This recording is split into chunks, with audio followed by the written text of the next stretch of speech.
Hello and welcome. It's TPK Tuesday. Hello, everybody. Long time no see. Hello, ProStar, Cody, Ordanis, Skullthrone, Sensei, SFS, Cater, Zebus, Eris, Apocalyptian, 01, Blood, Dice God,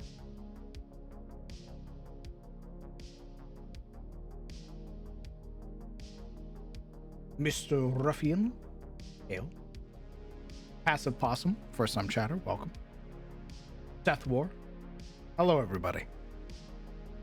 I appreciate all of you waiting for me to get better. I really am. I really am thankful for all of you. Thank you so much for sticking through it. I'm glad that we get to hang out, work on some stuff again.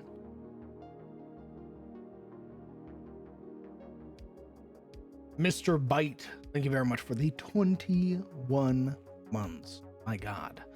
Incredibly kind of you, brother. Thanks for sticking around for so goddamn long. Soon to be 2 years. I appreciate you. Rostar, thank you very much for the 25 days around since the beginning. I appreciate you. My God. Jesus, here's to another 25 months, brother.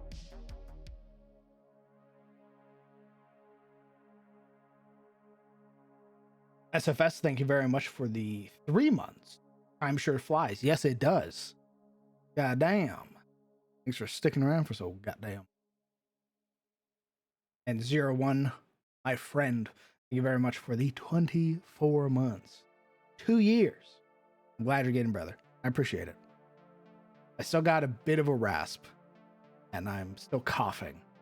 So that's what the 2-year crown looks like. I will have it. Right, the 2-year crown, baby.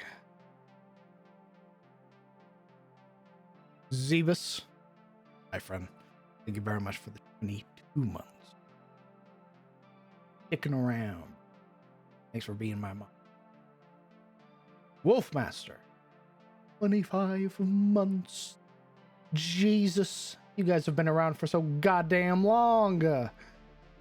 Mother of Christ. What's your message? My editor. Hope you and Momo have a great Christmas in 2 years. What a long time. What a long time indeed. We did have a great Christmas. We went to her mom's house, hung out, opened presents, hung out with the family, ate some food, did the candy trade that we do every year. And it was a fun time. I'm glad I went. Sin Affliction, thank you very much for the 9 months. It's yours. Thanks for sticking around for so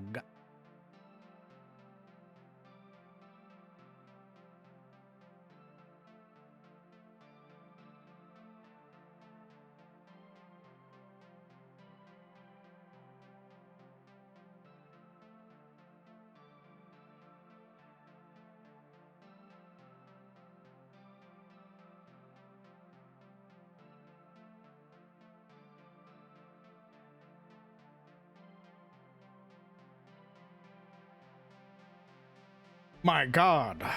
Those Zebus. Oh, it mixed up the colors. You're stinky. You know what? Give me back your crown. Hand it over. I almost said your real name. Holy shit. It's been a while since I've streamed. God damn. I almost said your whole ass legal name, Sizzle. I had to physically restrain myself there for a moment. God damn.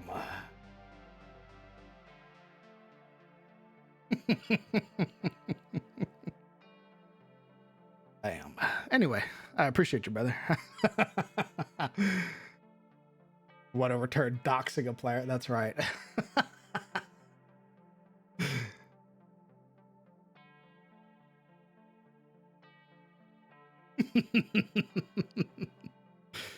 All right. So, plan for today. I don't know how long I'm going to stream for. I'm basically going to stream until I'm out of energy. Because I'm still getting my energy back. I've been very lethargic as of late.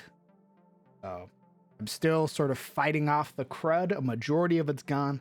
So what we're going to do today is we're basically going to try and get the Raven Guard game as close to finished as we can. We're going to change names to make it fall more in line with new Tyros. We're probably going to do some map editing as well, probably adjusting some stuff for like Summer Hall and probably the Hex map. So a lot of that stuff. All right, we should be able to trend herb. Oh no, there we go. Fantastic.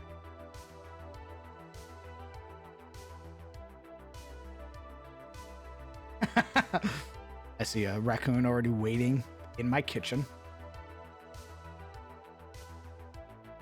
Hey, who let you in here? I could have swore I closed that door. You better feed me, you son of a bitch. Oh my god. They're so aggressive this time of year. Yeah. Now, this is how I've always been, bud. It's just you haven't streamed in forever. You just forgot. You're just like, look at that little guy. Look at him. Oh my god, is that a raccoon? And then you start snarling at me and I'm gonna go, oh my god. Oh my god, is that a raccoon? He's been in there all this time. He probably has. My kitchen door's just been open while I languish in my living room. I'm just leaning in. Hey, buddy. I'm gonna eat your trash.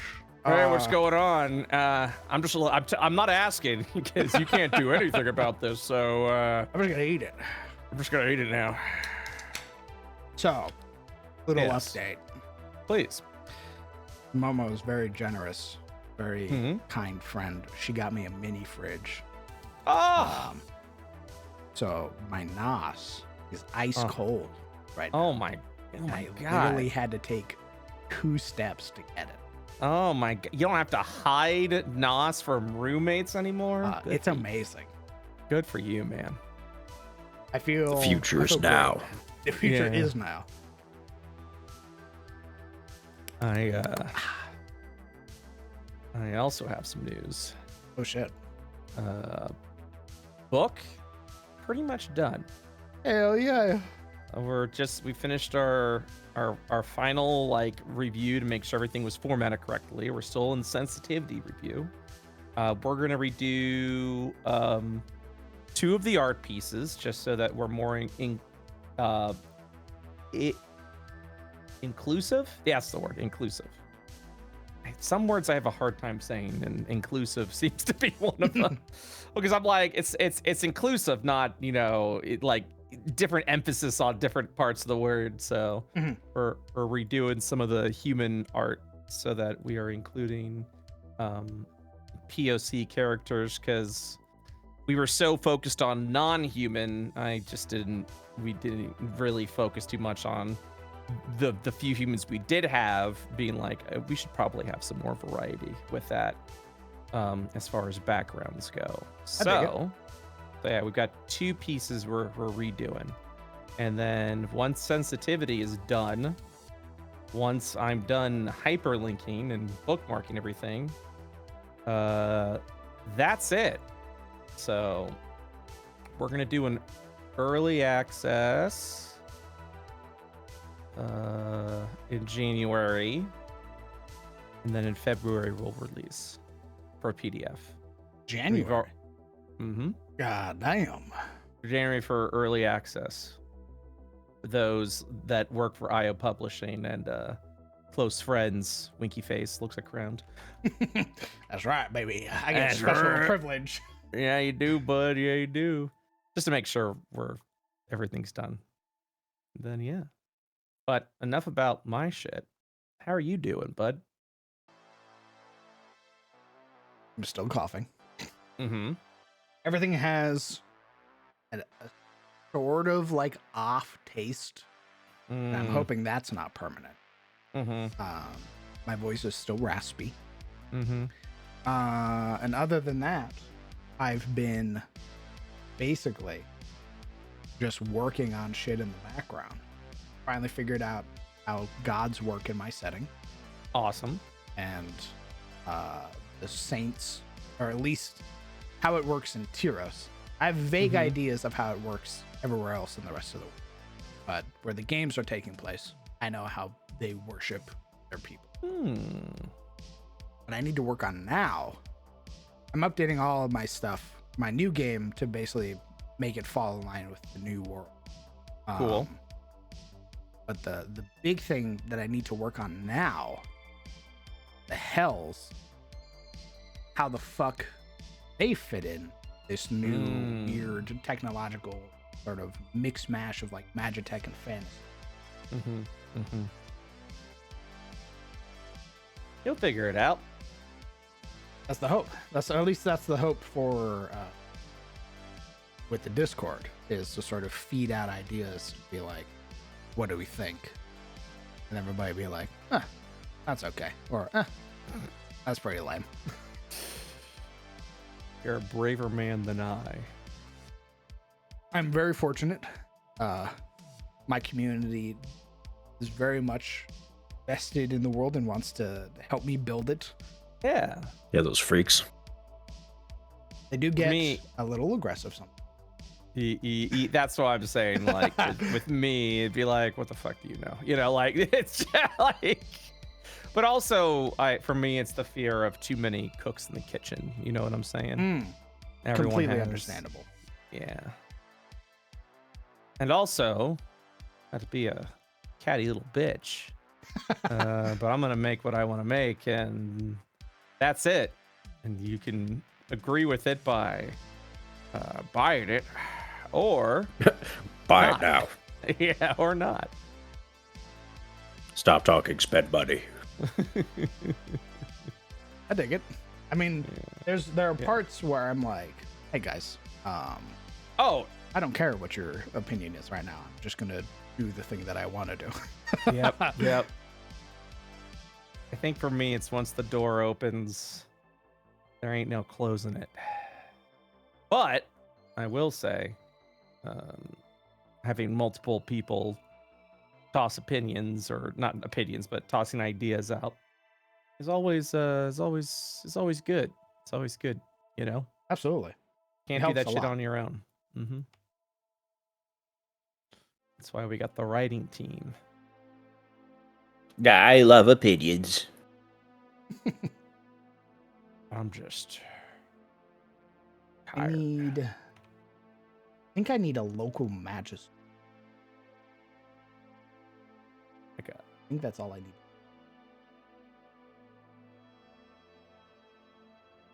Oh man. So, slight revision to the carbine crafting system. Just the core hasn't changed. I will say that right away. Okay. Panic. I am afraid. I was just about to make something. No, you'll love it. You'll love it. Actually, it's gonna work out very well for you. Actually. So Well, now I'm interested. originally we had it so that monster materials that you carve or find or whatever, you can use their market value as material components to build items, or you could sell it for half market value. And then I decided against that, because instead of taking away, we should be giving something. So now you can sell components at market value, and if you use it as a crafting recipe, where it fits in with the potential ingredients, you can use double the market value when crafting that item. Oh. All right. Okay. Yeah.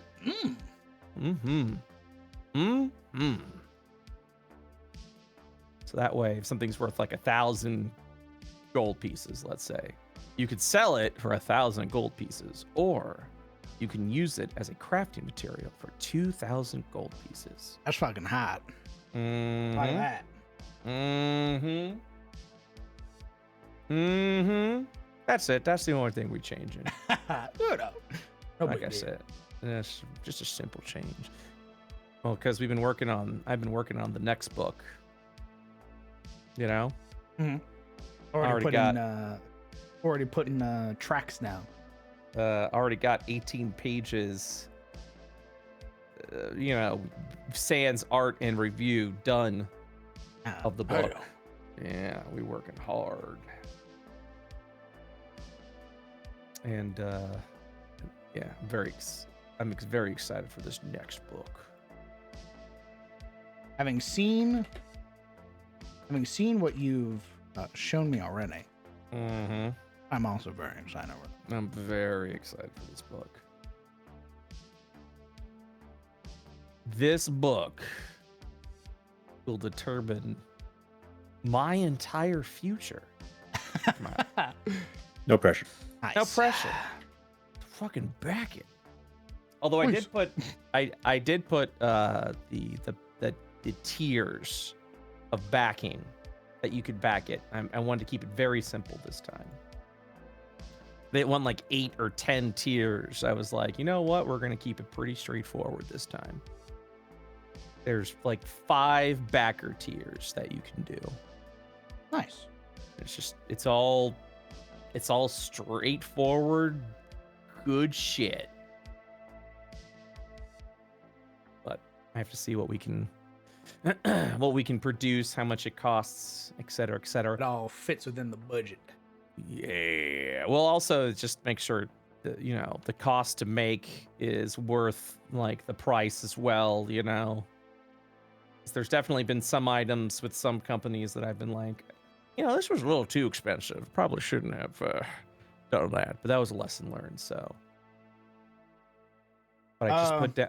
Is there a way to, after the book comes out? Yes. I assume I can go to IO Publishing or your website and basically buy the book there. Yes. Oh, well, there you go, Vinipack. Yes. Yes. Yes. Bullet In Magnet. fact, Thank you very much you for can- 5 months. It is the return of the king. I appreciate you, brother. In fact, you can pre-order the book now. So, and get it for a better price.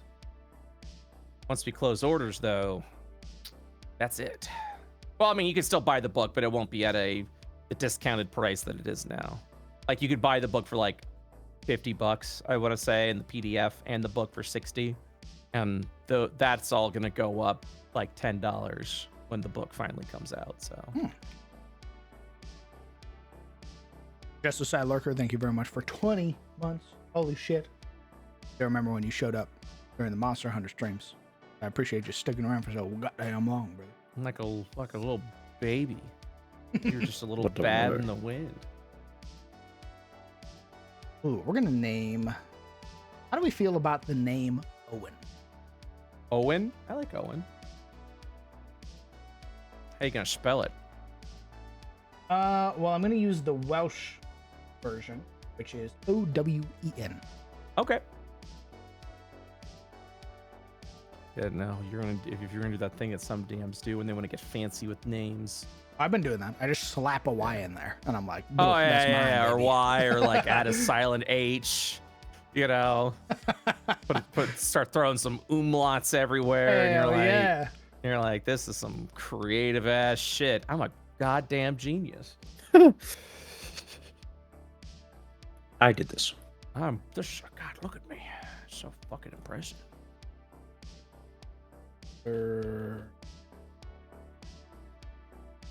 Owen, and then we want to go with like a. Now we've been using very like accent over some Welsh line. I'm welshing it up. Well, shit. Got him. Got him. L. Ooh, Magister Owen Cadell. He hates the party. All right. Hog. He is hostile 0. Makes sense that the constabulary and the magisterium both dislike adventurers. Hey, what's up? I fucking hate you. actually, we need to rework the attitude. We need to figure out if Summerhall actually dislikes Wayfarers. Who? Wayfarers are what Tarosians call adventurers. Yes, that's what I thought. I made that assumption. So I need to see if the people of Summerhall care about Wayfarer. In IO, although this hasn't been used very often, those that travel space are called Voyagers. That'd be the new Donna Ganymede people, right? That's anyone that travels space.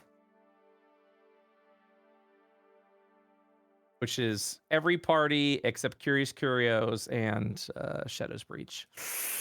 Uh-oh. Oh. Hey, I've been in space. No, you haven't. I travel between shards. Yeah, that's That's space. That don't fucking count. You're I still hate in the this. What the atmosphere. fuck? You're still in the atmosphere, bud. Sorry. Never left Io's atmosphere. Sorry, bud. Still a fucking newbie.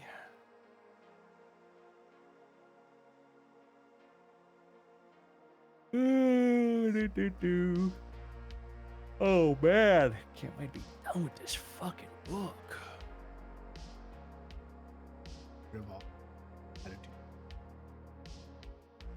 Opportunity here for folks to like you. We're going to do a more defined. We're going to use a D12. Mm-hmm. Okay, 1 through 4. Wow. 8. You roll 1 for someone. Does that mean they're like, I want to fucking kill you? I think I'm ready to commit crime. They're hostile 20, which means they are going to not help the party at all. Okay. Unless it directly benefits them. And That they doesn't are sound going like hostile 20. I'm gonna be real with you. That don't sound like hostile. Well, hostile. 20. I'm going off of what the DMG uses for attitude. Okay. So hostile 20 is like, if you died right now at my feet, I wouldn't give a fuck. Yeah. A lot of that.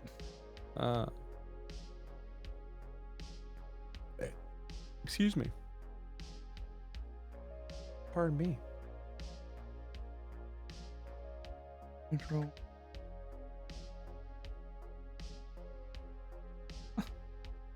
The fuck?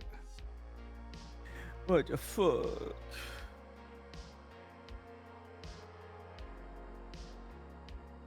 What the fuck?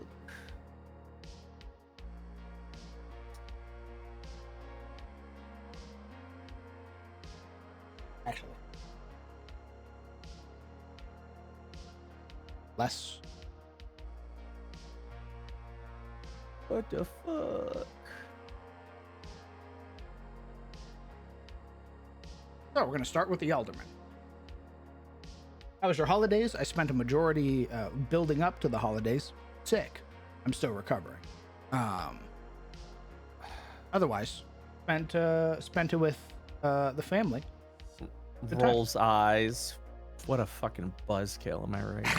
That's right. Me hacking, coughing, dying. Why can't you lie to chat? Oh. Chat loves it when you lie to them. Covered. Oh. Okay, the Alderman. All right. is The Alderman wants friendly. to fuck. Is DTF. So we're gonna do a D6. Welcome. Damn. This is Travel around like that. Oh God. So you can help me on this quest, or we could go back to my room. What do you think? I just want to know. I just want to just see what you A think. simple question. Let's turn that 11 into a 12. You know what I'm saying? really get that reputation grind in there. Yeah, I really get that grind in there. Yeah. So roll a D6. We're gonna see how. Oh, nope, that many. All right, gentlemen. I'm gonna go eat with the family. I'll be back. All right. Later. Bye. Bye-bye. Elderman is a big fan of wayfarers. Oh. He is Hey. down to help out some adventurers. Is there any way I could help you? Got an itchy Damn. scratched? You look like you're lost. Well, my house is right up there in the hill. So, Yeah. It's I can- isolated, pretty quiet. I can get the servants to make us some meat lovers pizzas. Yeah, tell you what. Damn. Damn, look at you. Are you a wafer? Damn. Damn. And the innkeep, also a big fan of wayfarers. Hey, what's up? You looking for a room? Damn. My name's Preston the Bear. Pleasure to meet you. You know, if you can't afford a room tonight, that's okay. We can find other ways of payment. Damn. Damn. God damn. Yeah, you met our mayor? Oh, I kept giving you bedroom eyes? I see why. Damn. I wonder the mayor.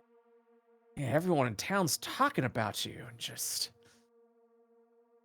mainly those thighs. Damn.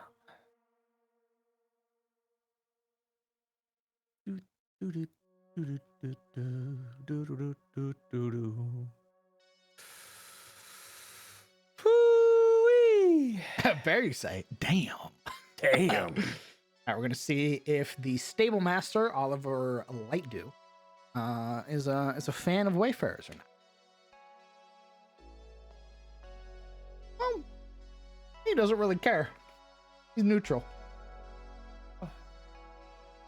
Yeah, you can leave your horse here. You paying? Good.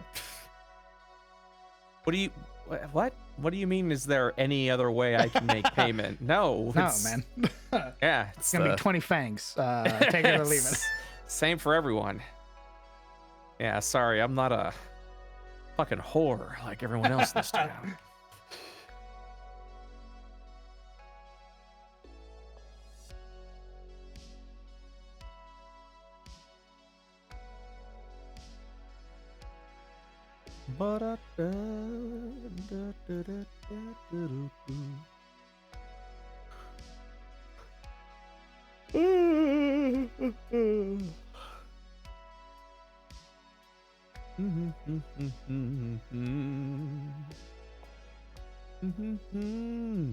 All right. Raincella. We're gonna see if Raincella is a fan of wayfarers or not. He's the local blacksmith. Oh. Holy shit. Damn. You Sorry, fucking. what? Oof. Yeah, I don't. Wow. Yeah, sorry, bud. I don't. No shoes, no service. But we're wearing shoes. Jesus. Yeah. What is the 10 or 20 number?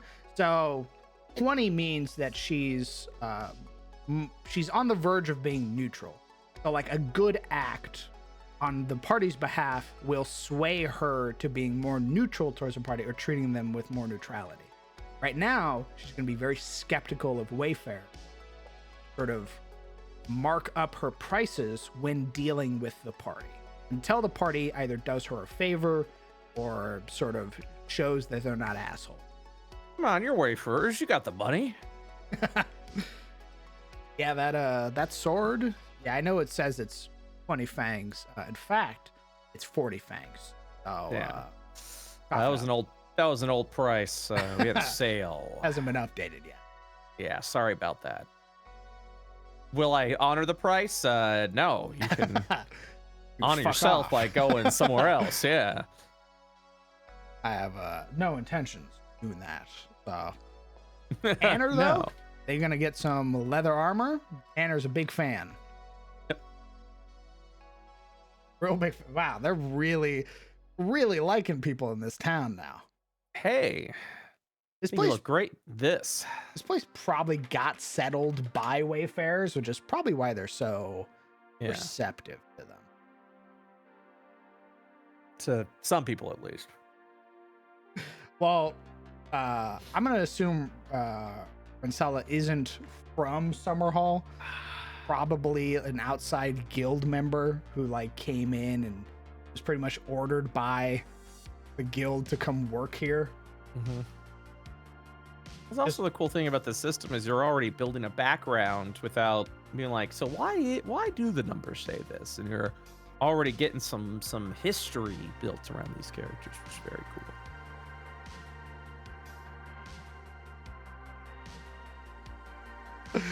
The baker's not a fan.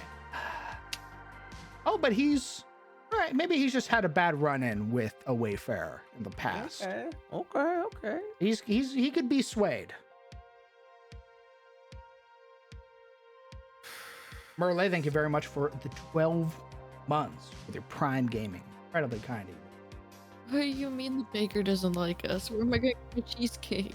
Baker, you're gonna have to do some nice shit for the baker. Hi, Summer. Hi. What's up, bud? Oh, meepy. Maybe. Oh, Man, I like that lethargy. Oh, Mm. there is no middle ground with Summerhall. It's either they're friendly as fuck or they hate your guts. Yay. The brewer, big fan of Wayfarers. Well, Crowned, excited because you'll be the one in 2015 probably running 5 campaigns now. So I hope you're ready for that. Oh, sorry, what was that? Dude, I I love heard that part. 2015. That was a good year. Did I say 2015? I meant 2025. Sorry.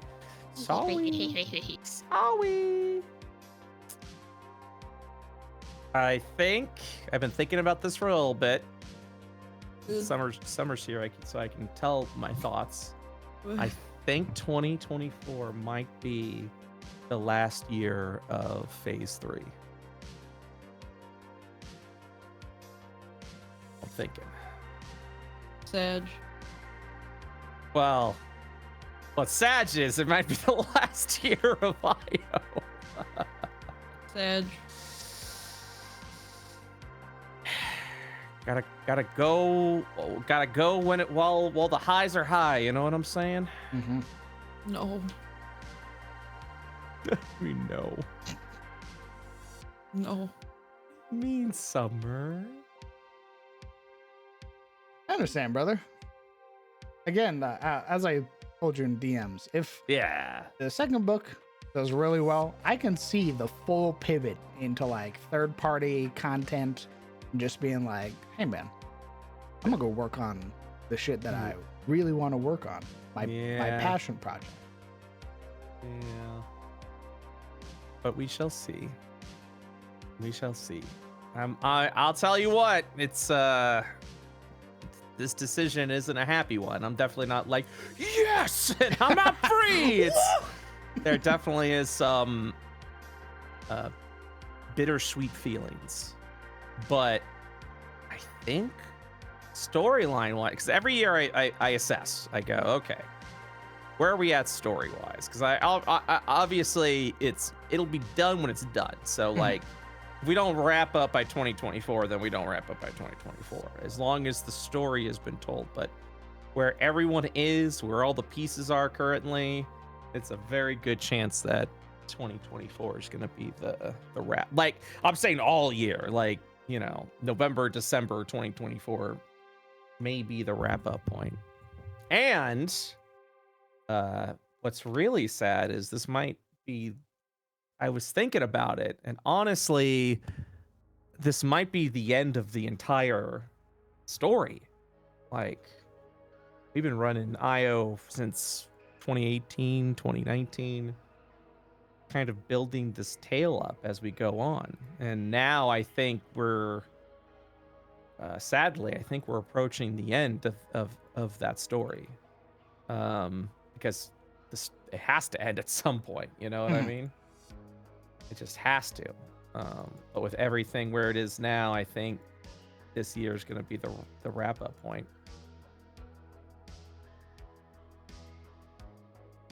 Rocks fall, everyone dies.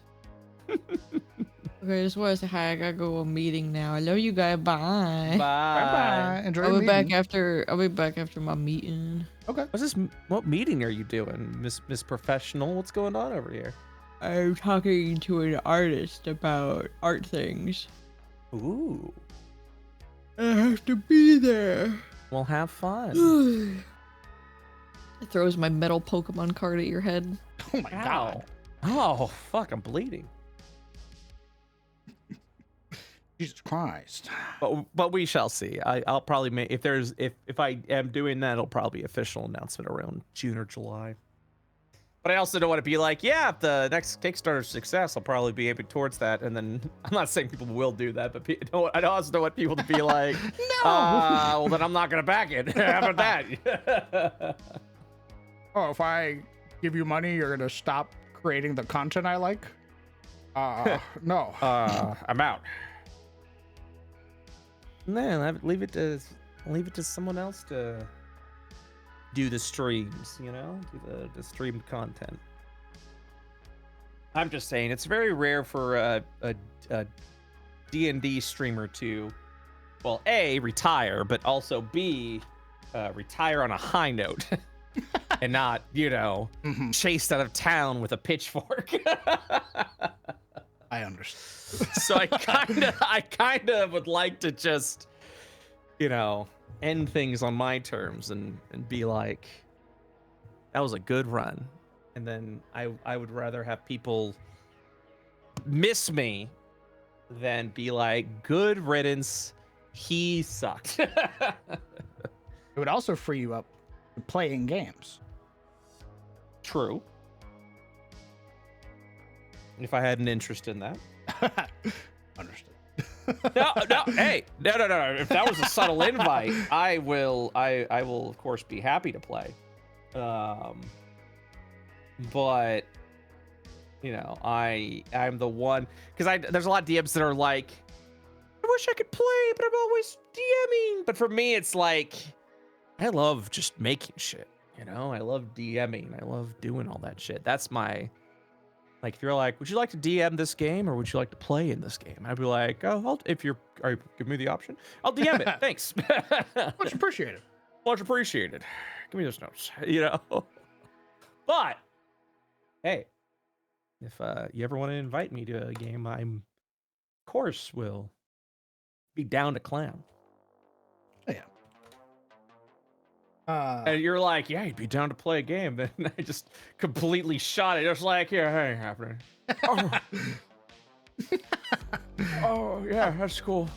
Thanks for the invite, man. Go fuck yourself. Yeah. Oh. Yeah. That's who I am. I would go cry to mama if you did that, by the way. She would yell. She would kill me.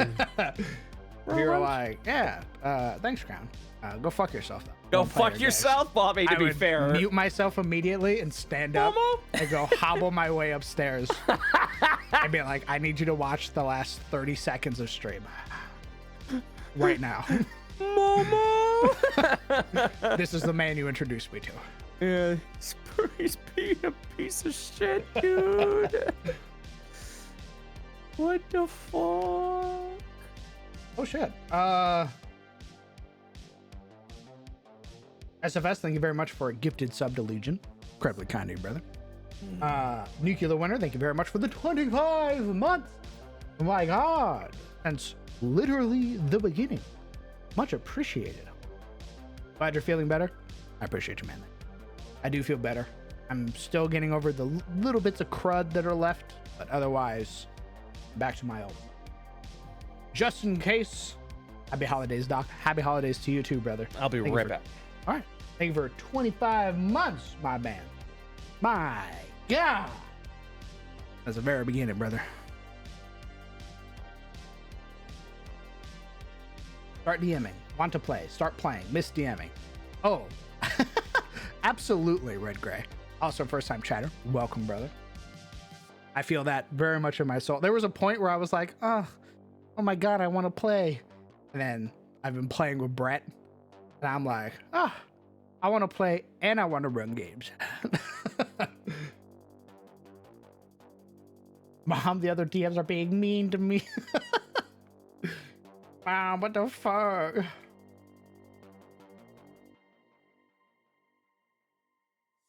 All right, so we reworked our attitude of Summer Hall. Summer Hall is now way more accepting of wayfarers. This place probably got settled by wayfarers and is probably the reason it's such a bustling place. Oh, I also need the fucking road warden for Summer Hall.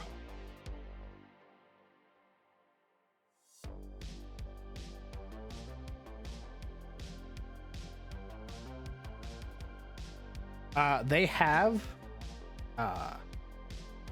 so we have the Alderman, Lord Edwin Alday. He's a Tarosi human. He's very friendly, big fan of the homies. I'm back. Can Rollin be welcome back? Can Raleigh be nice to Percy and Conrad? I imagined all of the rat folk and mouse folk were going to be nice to the other rat folk.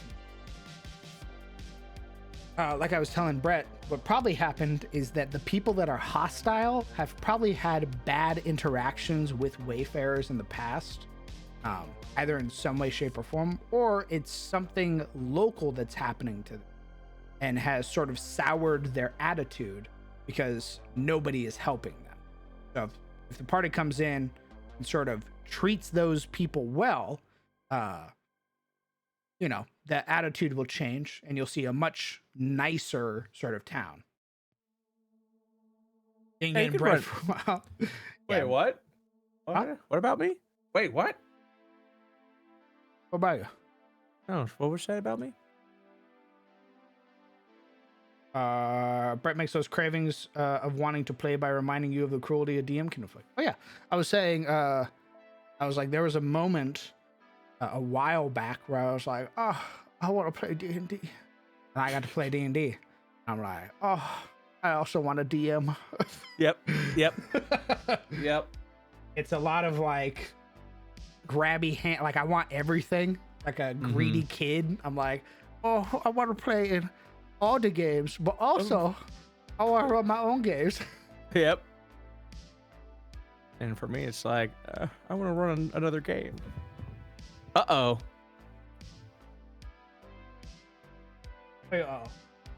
Because I'm like, I'll run another game. I'll run another game. I'll run another game. I like how you have it all tabs and set up. Is it just done with basic Monk's Journal? Yeah, I haven't downloaded anything else for Monk's Journal. It's literally just this. I use, I think this is Monk's Journal. Yeah, Monk's Enhanced Journal. And I just made a town using the journal entry maker. Minotaur for Road Warden? I don't see why not. Sure. Insert cross-reference. What the fuck? Oh, fuck.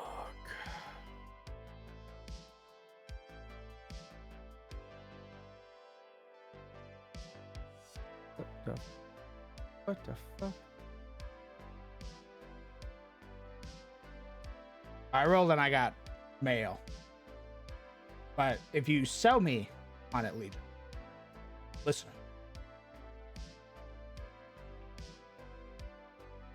Oh. Excellent. I'm learning things about InDesign.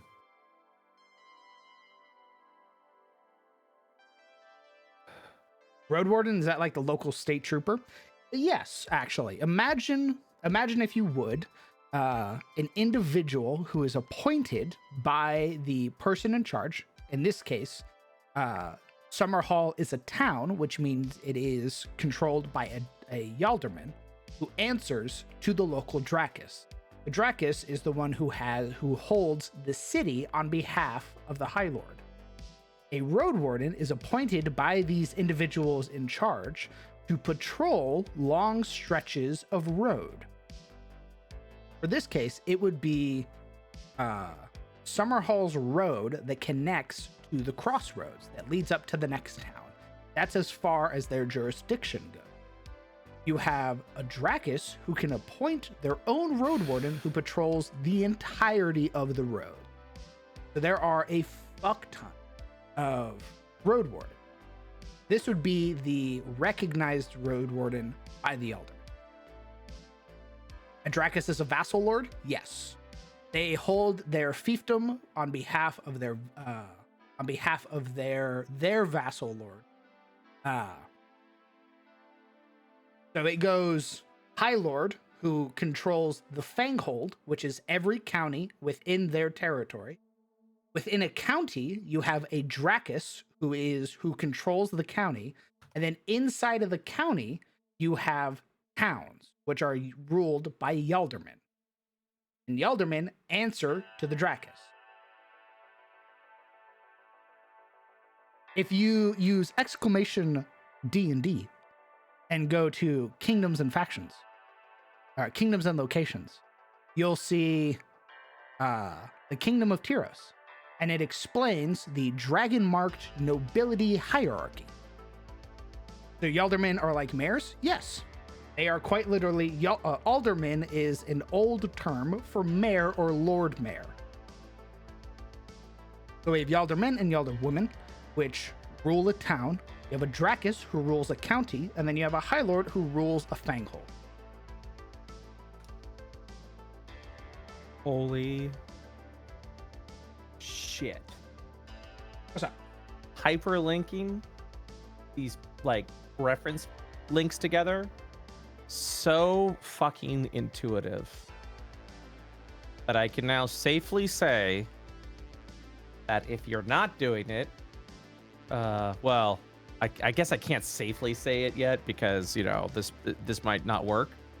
But if this is doing exactly the way it's supposed to, I can say that.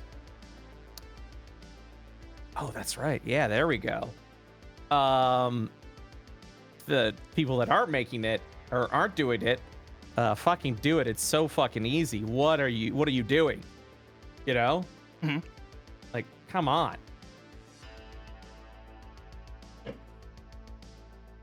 Like, it's really easy to hyperlink pages. So, like, what I mean by that is, like, you see, I have a table, and I go, as one of the columns of the table is, yes, on, you know, you can find this on page 129. You know? Make it really easy for those that are, you know, on the book and whatnot, which is, hey, that's great. That's wonderful.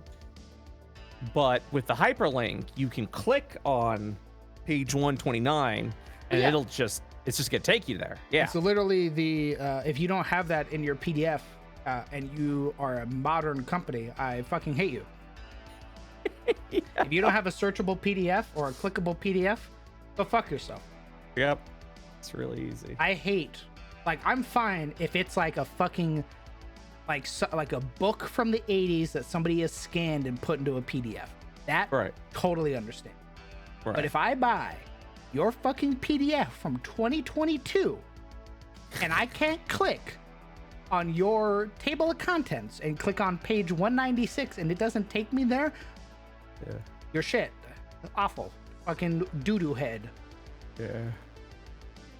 Yeah, well, we'll get it done, sir. Sorry about that. I'll make sure that it's make sure it's working for you, sir. Thank you. Thank you.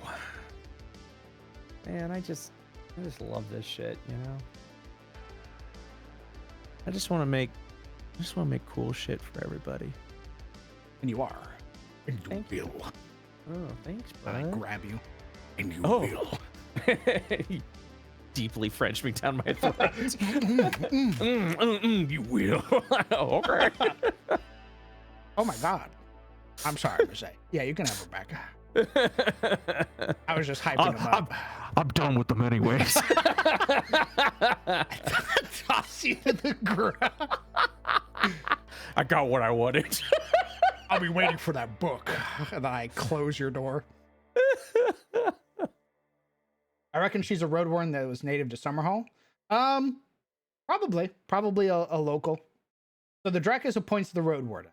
If there are generally many road wardens from different counties and roads between counties. Yes. So a road warden will travel for as far as their locally appointed road goes for. They will meet up with other town hamlets and other things like that. They'll meet up with other road wardens.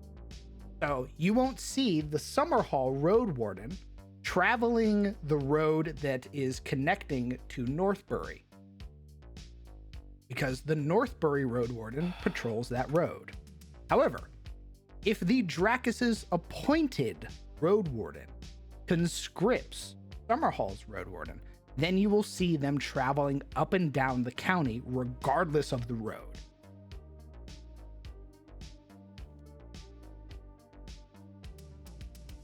I think road wardens should be entirely Minotaurs. That would make sense because I've already got something planned for a different game. But they are all knights. They are actually, I believe they're landed knights. I believe they have titles of nobility. Oh. Double check. Pretty sure that a road warden uses lord and lady instead of certain days. So let me tell you what this process is, if you don't mind. Over. So what I'm doing is I'm going to the section of the table. I'm looking for so for this one, it's gonna be elegant undergarments. It's what I'm on. It's what it is. Okay. So I go to the junk table. I look for elegant undergarments. It goes, hey, it's right here. It's on this page, and I go, Roger. And then I go new hyperlink. And because I am already on the section of the document that links to like that where I found it, it's like, yeah, you want to hyperlink this to page 118?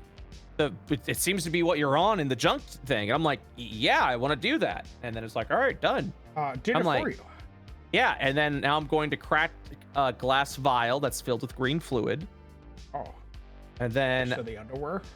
Yeah. And then I'm going, okay, let me look for that. Hey, I found it. Let me do hyperlink, and I'm gonna do 116, and then it goes, yeah, it's on 116. I go, okay, do it, and then boom, it's done. And while I was talking, we got those two things already done. Damn. Look at that efficiency. Back that book. Yeah. So super fucking easy, which means you're just being lazy. Stop it. Points that one. Okay, looking at you, you son of a bitch. Yeah, they can do what they want. I don't fucking care anymore. The hate's gone. You know what I mean? It has left my butt. Kind of, a little bit. And we haven't done much gaming as of late. And since I haven't really been online, it's the Christmas spirit, and I've been working on the book. It's just like, whatever, you know? And Guy featured it. it's kind of, yeah. Also, the medicine I'm taking's helping, so it's whatever. Although I will. Now you brought it up. That's one of my trigger words. Watsy. I have to check, but I think one of the things they wanted to do for their new version of D&D is have healing spells have double the effect. Oh. Well, chat room, please correct me if I'm wrong, because I remember Joe was talking something about this, and I was like, "How?" Okay, so here's the thing. There it is. Yeah, they're all double dice than before. Here's my issue with that, and I'm not trying to be like some asshole DM who's just like, "Hey, that sucks. I want to kill my players full times." Suffer. Yeah, but it's more of like, you can't tell me that you're doing a refinement of a system and say you can still use the original books if you would like, right? And then fucking be like, oh, and by the way, Leans back in chair. Hey, I Yeah. didn't want to tell you this, but if you use those old ass fucking rules and not our new one, you're gonna fucking suck, dog. Mm-hmm. Mm-hmm. You see that healing word? That is 3d4 now. It's old it's one? yeah. It's to me, that just feels so fundamental, like such a massive change that it's no longer refinement. It's a whole new system. Mhm. Because if you're going to start balancing your, your revised monsters off of that healing scaling, right? Mm. You can't. It doesn't work anymore because now your 2014 healer is dog shit. That's right, baby. and that's where I'm like I know you're I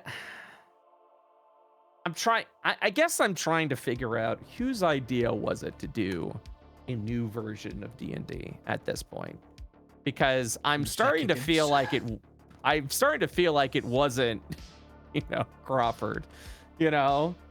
Crawford, I feel like it wasn't Crawford and Perkins being like, you know what? Let's do this again. Let's just make it all again. I feel like they were approached like, hey, I think it's about time for a new version so we can get people to buy more books. They both 'Cause that's looked what you at each do. other and they went, "No, what are you doing?" I mean, who knows? Who knows if this was a pitch? Nobody knows. But it does seem kind of weird. This does feel like a shareholders / a CEO was like, hey, it's the 50th anniversary and we should celebrate that with new books that we can get people to buy again. Let's do 6th edition. And they were like, but wait a minute. 5th edition's our cash cow. Well, we still want the effect of everyone buying new books again. So, how do we figure this out? I know what we can do. Yep. It looks over. Yeah. We just release it again. Yeah. But I change a couple words. Yeah. But they're not even doing that. It's like all the classes are like vastly more powerful now. Like, I will agree. The new fighter, you'd be insane to use if your DM's like, yeah, you can use anything from 5.5, including the classes. And you were decided, I'm going to stick with the PHB champion and not the 1D&D champion. You're a fucking fool, because the 1D&D champion is godly compared to regular book champion fighter. it's just it's rough. Did they just 3.5, 5.0? They've been doing it. They've been doing that, yeah, but they're telling us, they're not doing that, but they've been doing that. That's what 1D&D essentially is, as much as Crawford doesn't want it to be that.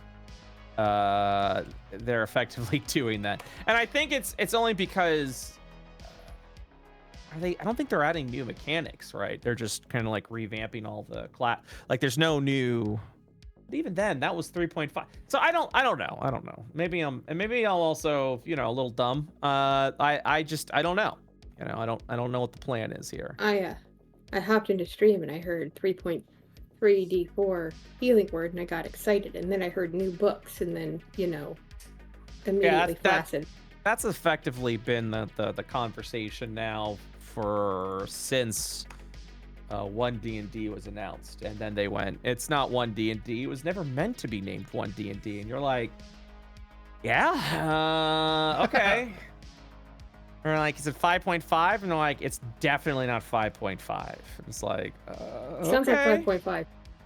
Well, they know if they name it 5.5, it's gonna shoot them in the foot, because then everyone's gonna be like, what the fuck are we doing? They would have to do what they did with 3.5. Have to release a fuck ton of content to sort of match the expectations people would have. Because people would look at 3.5 and they'd be like, cool, where are my prestige classes? Where are my 18 books that I can kit bash the fuck out of to get some like insane feat build that lets me grapple dragons midair? I'm waiting, WotC. Where's my level 30? Yeah, my 3.5 baby was a sorcerer that could literally exchange all elements and then also do energy admixture, which is double the dice and make it 2 different energy types. That was my baby. Oh yeah. That and my dervish. That was, what did I get? I think it was 16 attacks I got her up to in a round. But yeah, that's the issue currently. Yeah, Atomic called her my not a Marilith. And for me, who is in third-party development, it's a lot of just kind of scratching heads and being like, bro, I don't even know if this is going to be fucking compatible, when this shit comes out. Like, I'm still going to make the shit, right? But it's like, and we'll probably readjust challenge ratings when the new thing does come out, but it definitely makes it a little challenging. Yep, 16 attack dervish. It's all about move attack, move attack, move attack, move attack, move attack. Basically, you spin in circles around the boxes around somebody because you have to move 5 feet per attack, and then you just wreck their shit. It was beautiful.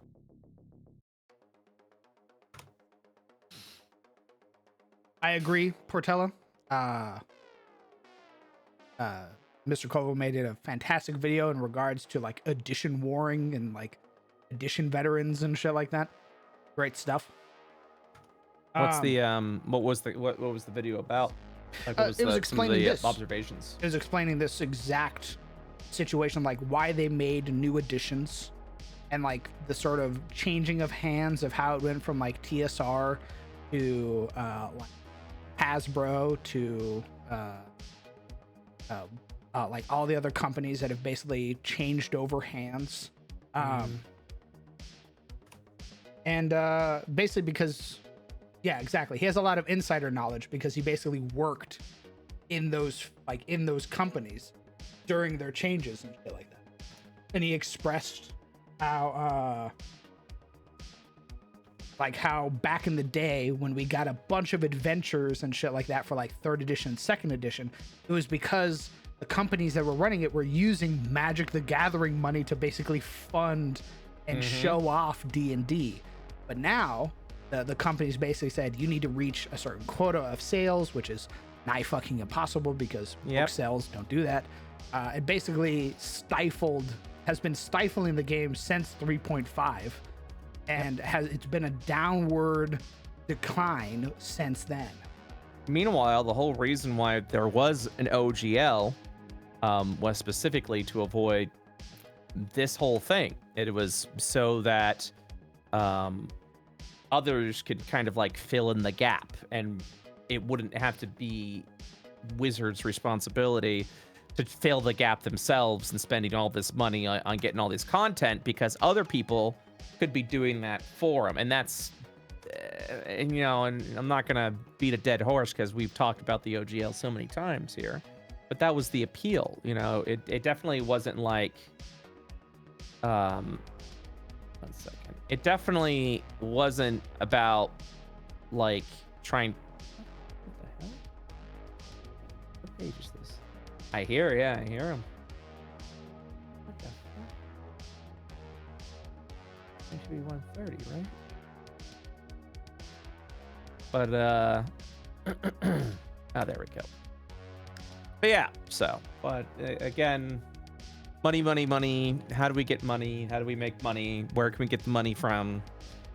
And And yeah, we're definitely not done with the OGL debacle. We're as much as well as everyone's like, we won. It's like we won for now. Yeah. We won for now because once one D&D does come out, which I know they don't want it called that, but that's just what it's known. Once that does come out, I do see in another year there being a new OGL for that. And that is going to be... I would be very surprised if they were like, good news, everyone, we're just keeping it the way it is, so you're good to go. Like, that would be... Hey, that would be awesome. But somehow I doubt that. Because now they have the old OGL to fall back on, and they can just, again, be like, you could use this new OGL with the newest updates, or you can continue using the original OGL. From 5.0, and we're not touching that.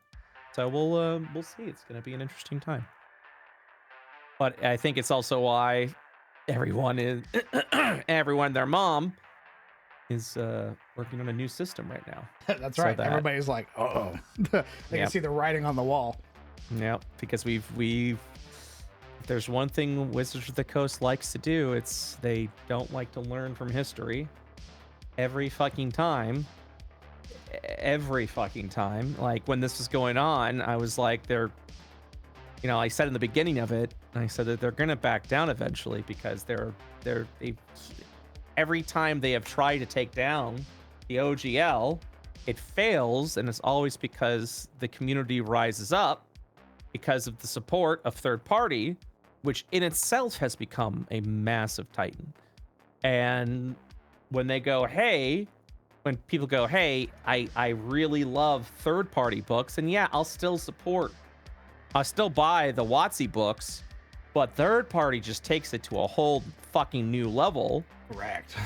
And all of these third-party books, this sort of like indie movement goes, hey, they're fucking with our licensing, and we can't make books if they do that.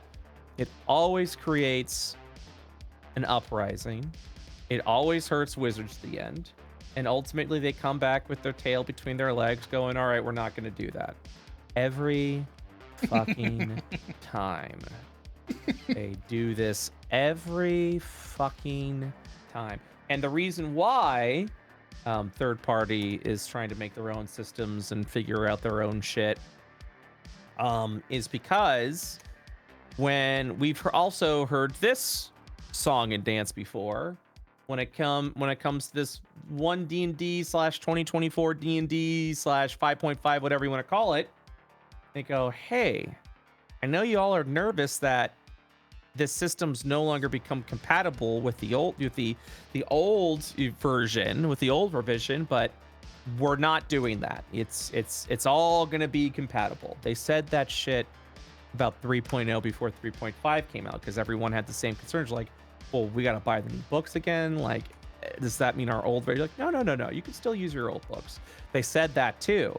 And for those that know what 3.5 was, no, you fucking couldn't. It was done. It was 3.5, and 3.0 immediately became out of date, which meant, and the downfall of that was all of the third-party developers who were like, well, shit. Everything we've been working on is no longer compatible with this system. So we've heard this song and dance before, and again, it's not going to be compatible. There's no way, because if it was all compatible to begin with, then there would be no reason to release a revision. Then fucking would it, huh? So it's so interesting, like, approaching 40 and seeing this happen again, and everyone's new to this because everyone hopped on during 5e and going, oh, this is interesting. It's like, yeah, this is the same shit they've done before. It bit them on the ass before. It's gonna bite them on the ass again, and we're all gonna learn at the same time, oh wait, this revision is not so much a revision and actually a new fucking version. God damn it. And I'm like, I know it is. And every time they keep announcing shit for it, I'm like, how does that make the older version compatible with that if you are effectively doubling what healing does, for example? You know? Oh my god. All I can think of is, the Joker meme. I'm sick of pretending it's not. It's yeah, that's pretty much it. Like, I came in during the 3035 switch is when I started playing. And I had some 3.0 books that I had to quickly replace. And they did different variations on spells and everything, just little things here and there that made it damn near impossible. And that's what it is. It's everything about it is 3.5 effectively wasn't a different system, but because of all the revisions they did to classes, to spells, to all of this shit, it was no longer compatible.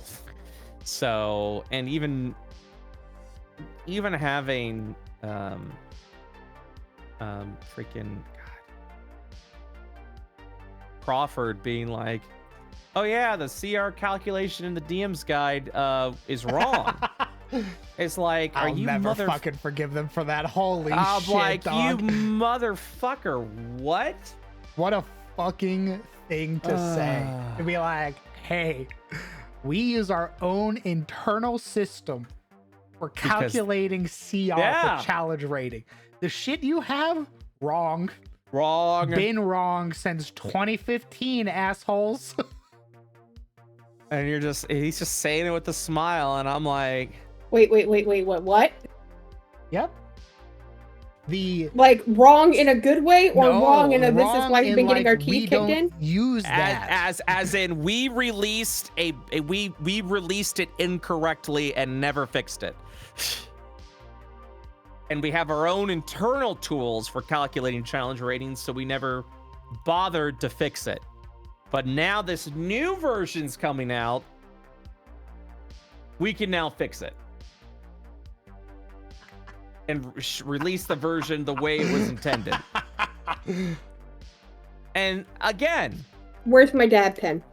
Again, you can't say it's a revision if it changes how the entire game's gonna fucking play.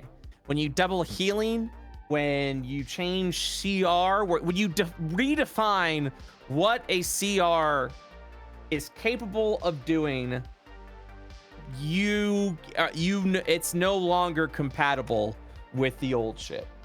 I heard the 3D4 healing word, and I thought, oh, maybe Crown and Brett worked on spells while he had, SARS, and maybe they're giving us healers something good. No. Yeah. I was working, so I only caught the tail end of that, and now I'm sad. 3D4 as just like a meme number. If they doubled the dice, it would only be like 2D4 right now. I don't care. But I've talked about in the past of like having healing spells crit, shit like that, like exploding dice and stuff with healing in particular. But I'm also hesitant about that because of sort of the systems that I've already built around alleviating that burden. So you could do something as simple as like reroll ones. That would slow things down a lot. Okay, reroll. Okay. Anything that's like, reroll, anything that adds steps, it turns into a bit of a slowdown. Oh. Okay. But we'll see. We'll see how it all falls apart in May. Because it will. I promise you. It's all gonna fall apart. When is this releasing? I believe May or June is when the player's handbook is coming out, and then I'm assuming they're gonna keep releasing it. New books every month, so it'll be players and then DMs, then monster manual. I'm assuming. That one monster I asked you about, Brett, I swear to God it exists. Atomic says it exists. I can't find it. I'm thinking maybe it was a cracked out delusion. I don't know. Yeah, I tried looking for it, couldn't find it. Maybe it's in Monster Manual 5. I think it starts with a J. Starts with a J. Like, I can picture it on the page. Yeah, maybe it's from 5, because I don't have 5. Let me see if it's Monster Manual 5. Monster Manual 5 was one of the last 3.5 books to come out, so it actually is a very rare find nowadays.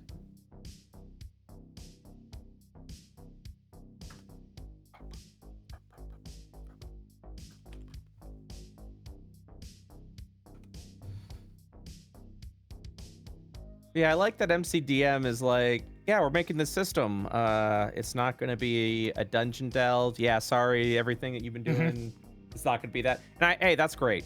That's wonderful. And I'm glad that's what they're doing, because then I can be like, hey, the system I'm building, yeah, we're doing all that. So I don't have to compete. We're doing all that. But depending on how it is, we might, aim for the IO system or the second tail system to come out. That might be our 2025 Kickstarter, I don't know. We'll see. Already been jotting some ideas down. I mean, it's effectively going to be a 5e system, but yeah.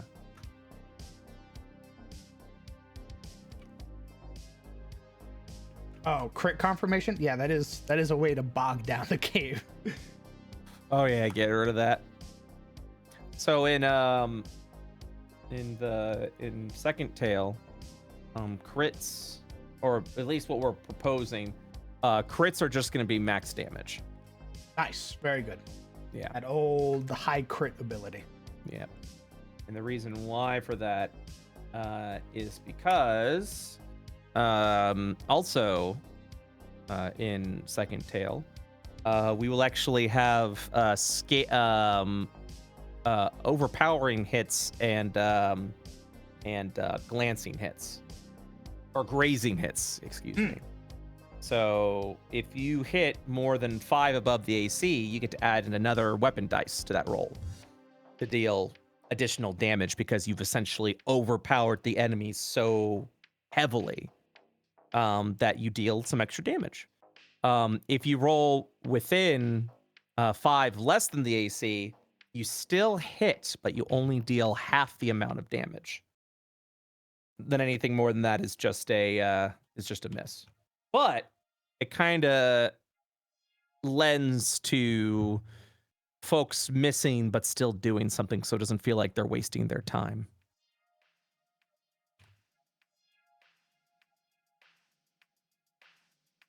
They're just things like that. I like, oh, I missed, but I still did 8 damage. Yeah, that's nice. You're still doing shit. There's a weapon art as that, or regardless, every time just for holding this weapon, if you miss, you're still gonna do your strength modifier worth of damage. Oh yeah, that's the new 5e shit, right? Oh, that's the new 5e shit. What? Yeah, it's one of the weapon abilities in the 1D&D. You didn't know that? It's literally called glancing or something. It literally I called it tenacity. Yeah, it literally makes it so that if you miss, that's okay. You still do the ability score and damage. Sorry, bud. Hey, you're on the right track, though. I fucking... Do you know how many times I'll do a thing and then Wizards will be like, hey, look at this new thing we're doing. I'm like, bitch, that's my thing. What? What the fuck? Yeah. I hate it. That means you're on the right track, buddy. Wonder how automatic hits would feel. That's the the MCDM game. I asked about it. People weren't super excited about it, to be real about that. They like rolling dice. I don't blame them. I also like rolling dice. Yeah, So I'm I also think very iffy on that. I think personally, what it goes to show is there really isn't a wrong way of doing it. You know? Mhm. Like, just depends on the system that you want to play, but absolutely. Yeah, there was one druid subclass, which was literally the subclass we made for druid in Why Slay Dragons. When you could be fishing, and I was like, hey, that's cool. Don't fucking come after me because I was working on this shit, you know?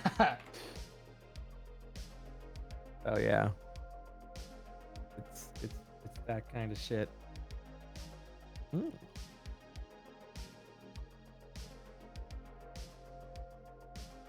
Haha. Oh. God damn it. Oh my god, they're doing my favorite thing.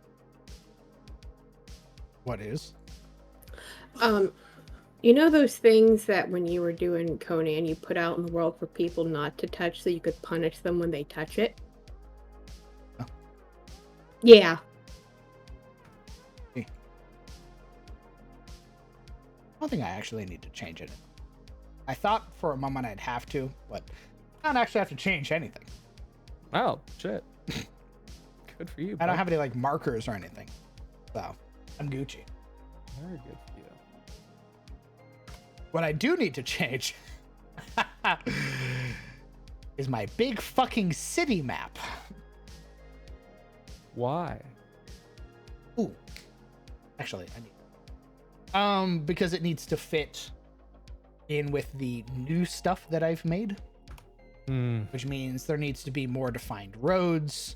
Temples need to be changed. The cathedral needs to be changed because I don't think I have cathedrals anymore. I think I just have churches. Nice. So I don't have to change Summer Hall because Summer Hall already has its road paved. But I think I'm probably gonna do that off stream because this is a huge fucking It's gonna map. be a huge undertaking. And it'll just be easier if I just fucking do it on stream.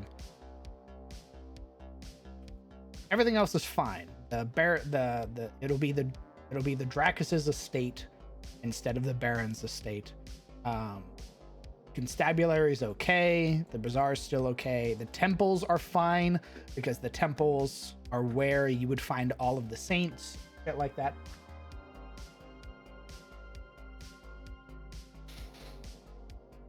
Whew. Oh, also for the second tail system, 4 classes.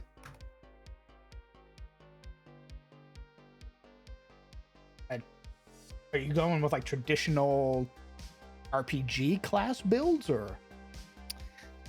So the way we're doing it is classes we're calling destinies. Ooh. And the idea is you are effectively picking a sort of play style of how you would like to play your character. And then as you level up, you get to choose from all of like the sort of quote unquote subclass abilities underneath that. So, for example, the 4 classes are warrior, specialist, diviner, and arcanist. And the reason why we've called them these broad terms is because this is going to be a settings agnostic system. Gives me Terraria feel, and I like Kind it. of. Yeah. So we also include in each of these destinies other names that you can name your class. So you're like, yeah, you're a warrior, but you could decide to name yourself as a fighter or a barbarian or a knight or a mercenary or a bounty hunter or blah, blah, blah, blah, blah. And you get to kind of like build what you want to build because effectively during level ups, we still need to break this down, but it's effectively you get to learn like an active ability and a passive ability. Active, and right now the way it's looking like every level it's going to be first level is active, then a passive, then an active, then a passive, and so on and so forth, and you just kind of flesh out your character that way. It's very straightforward. Warriors have a D12 hit die. They can wear any armor, and it kind of talks about their play style, which is frontline. You're in the front. They're in the front line. In fact, one of the abilities that I was toying around with is that every time a warrior deals damage, they gain temporary hit points equal to their proficiency bonus. So that way they can stay in the front line and survive longer, because they're all about getting in enemies' faces and getting hit a bunch. The abilities that you can learn will kind of go into the different types of warriors that you have. So you can do an aggressive front line, where a lot of the abilities are super reckless and leave you open. You can kind of go on like the middle ground of like trained fighter, where it's just you're getting stat increases, you're getting passives while for using certain weapons, focusing, things like that.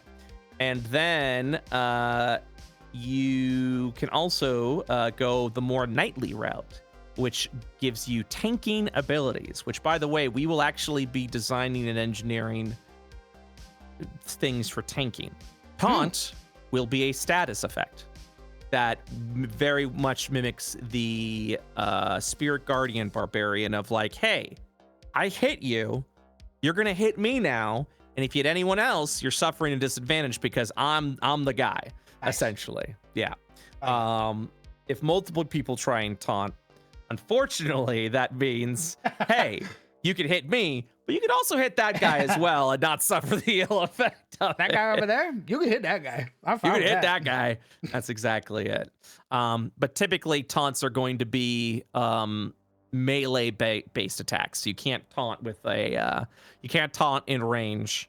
You can also not taunt, like 60 feet away and be like, hey, I'm over here. And then you start doing circle runs and shit like that.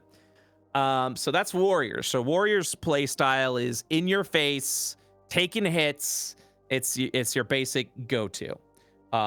Their damage potential is going to be in sort of like the medium to above high. The damage potential is going to be very possible. I would say average damage potential is the way I would look at it. Okay. Next is the Specialist. The Specialist it's not so direct. It involves you fulfilling conditions and things like that to do the thing it is. Whether you're a mechanic who builds a turret and that turret needs to stay alive, and that's how you deal your damage, whether it's doing sneak attack, whether it's specialized range attacks like a ranger would do, those all fall in line with the Specialist. The Specialist has a D10. They are proficient with light armor only. And yeah, their style is exactly that. It's just sort of like this kind of more creative ways of doing things. It's not as straightforward. In fact, very rarely you're probably going to want to be in melee unless you're not being spotted, essentially. Okay. So there's that. The Diviner is a D8. They're proficient also in light armor. Diviner is all about support / debilitation. These are your cleric spellcasters. These are your baners, your blessers, your healers. Baners in chat? Any baners? And yeah, so they kind of focus as like they get rewarded by doing things that aren't so direct. You can still build into that direct line, but a lot of the things that you're going to be doing is going to be playing a pivotal role of quote unquote support, and systems in place are going to make it so that it feels really good and really fun, and you're kind of meeting your own achievements by doing that. And you still have kind of ability. As far as damage potential goes, Diviners will probably have the lowest amount, with Specialists having the higher amount. So if we're going rankings right now, I would say Diviners are on the bottom. Warriors are somewhere between 2 and 3, depending on how you play it. The Specialist is somewhere between 1 and 2, depending on how you play it. The Arcanist is the one with the most potential. Because of that, they have the ability to be the most powerful and most damaging classes, as they should be. They have a D6. They're also not proficient in any armor, so they are, Nice. without a doubt, yeah, everything is within them. Like, Warrior is definitely going to be more gear oriented, while the Arcanist is going to be more like what you choose and how you play it, kind of thing. Because of this, the Arcanist is going to be kind of more of an expert play style, making sure you're picking and doing the right things, finding the right combinations, building up to certain things. And also, of course, if anyone gets into melee with you, you're fucked, as it should be. Arcanists, depending on how you play it, can either be the weakest damaging or the strongest damaging, because of exactly how you want to play it. And of course, there's all sorts of different styles. Specialists, like everything, I think outside of the warrior, if you wanted to, can have ads. So you can actually like build ads and things like that, or summon ads, or have minions and like have that kind of like play style. For Arcanist, if you do want to build like a melee build, you can do that. It's going to be dangerous, but also the damage potential is going to be real, like real good damage potential. And all the classes have the ability to dabble into other classes if that's kind of how you cross class, quote unquote, is certain focuses might dabble a little bit. So like, for example, for the warrior might have an ability where it picks up, maybe a couple of arcane spells that you kind of like pick up and arm for yourself. Nice. Yeah, all those things kind of, like I said, dabble. Oh, and the last thing is, specialists and warriors have the ability to learn maneuvers. Diviners and arcanists, they learn spells. Nice. And yeah, and we'll have kits. I know kits are going to be important so that there isn't choice paralysis. So we'll definitely have a list of kits that can be there. And yeah, pre-built. Yes, correct. Nice. Anyways, apologies for ranting, but that was it was in my brain. I had to get it out. I'd have told you to shut up if I didn't want to hear it. Shut up. Just right in the middle of me talking. Yeah, man, I fucking grab you. Shut the hell up. Shut the fuck up. Stop talking. I like the ideas. I also like the ideas, Vinneback. Thank you. Yeah, those are the ideas. Is essentially, we want to make it so that it's fun. There never is a time where you just feel like you're wasting it. You know what I mean? Even if you're failing on rolls, you're still able to do something, assuming that you don't fail it that badly. But yeah, that's more of a 2025 thing. Oh, What happened?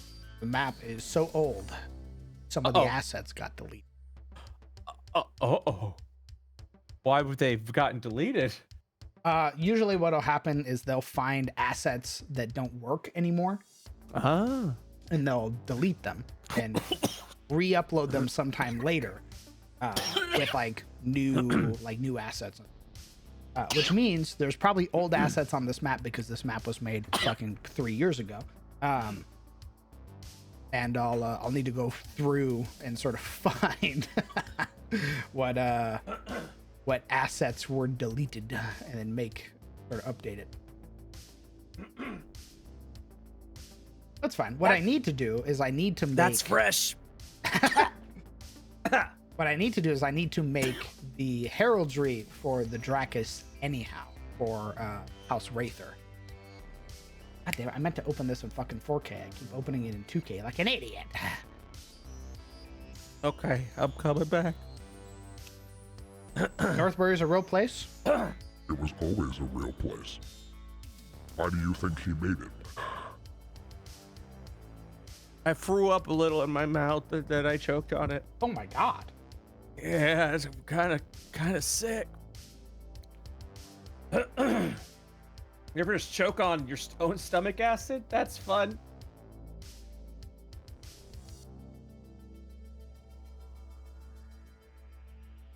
Ah, beans. That's right, baby. Yeah, it's always been real. The reason he can make things the way they are is because it exists already. So he took Northbury and was like, Northbury is real now. Or Northbury is this. This is my version of. So don't be surprised that if you go to Northbury, you'll meet some familiar faces. I can still hear Brett fucking dying at the moment. I'm sorry. I'm clearing up.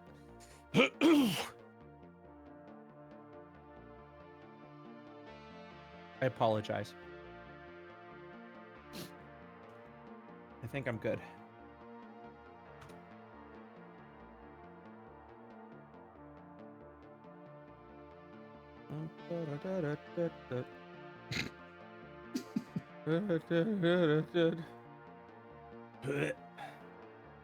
Yeah, die. Hey. Save me, please.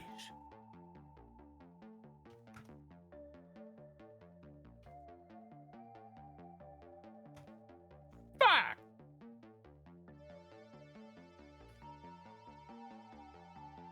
What the?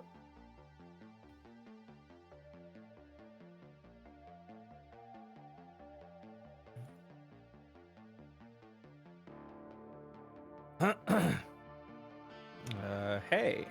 Hey. Where'd my shit go? What the How did you? fuck? There we Right go. There. I'm like choking. I've got things being deleted. I'm like, what's happening? Why? Why are you doing this?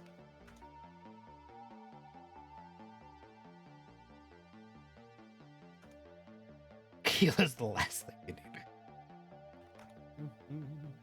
So many turrets. What you talking about? Oh, the towers? The reason is because the county of Rosewood is very wealthy. They recently found train tracks underneath the city, which allows them to connect to other counties, which has brought a lot of trade.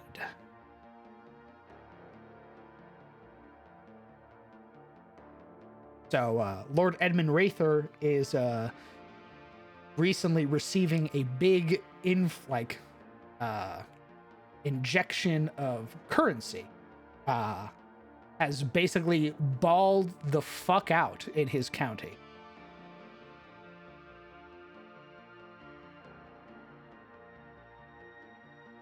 Okay.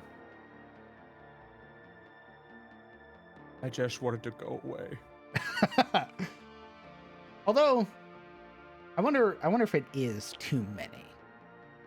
Like, this map is old. This was sort of back before I sort of defined cities really well. I wonder if that might actually be too many. What do you guys think? Too many towers, too many towers.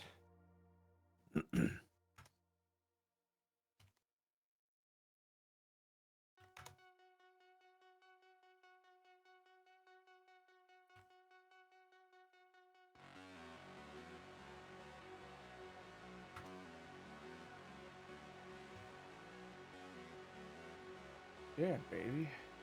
Is the distance defined in this map? Not really. I generally don't define distances in cities, just to sort of keep them vague for my own fucking sanity. By the way, I definitely have decided for the second tail system. We're going back to space counting, baby. None of this 5, 10, 15, 30 feet bullshit. One more time? We're going back to counting spaces. So you have a movement of 6 spaces. Ah, nice. I'm a big fan of that. I'm a big fan of you have 6 squares that you can move. Mm-hmm. We specifically say spaces so that if you want to play on a hex grid, you can't.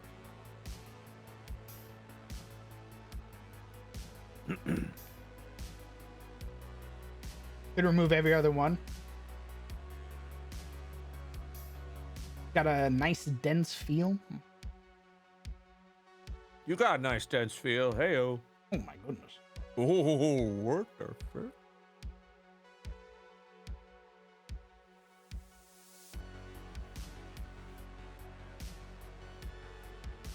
Oh, no, not that one. That's a connecting.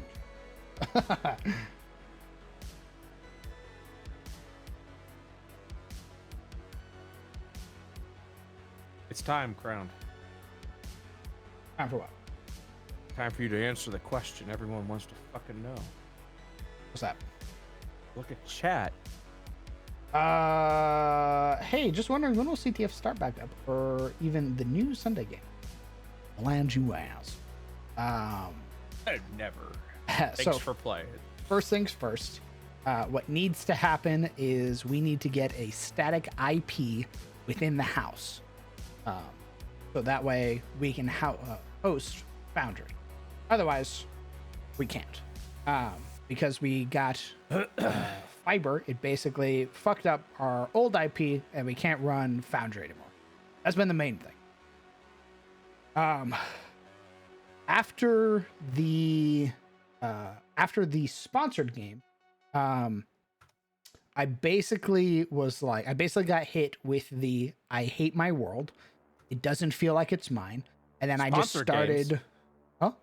What's the sponsored games? What do you mean by that? Lords of the Fallen. It was sponsored? Yeah. I didn't know that. That's awesome. No, your Lords of the Fallen game, brother. Your games, the games you ran for me. I'm sick. I was about to give you full credit for that. Homie, you did it. That sounds great, man. What's the game Holy called? fuck. Lords of the Fallen. That's a No, pretty man, box standard no. D&D name.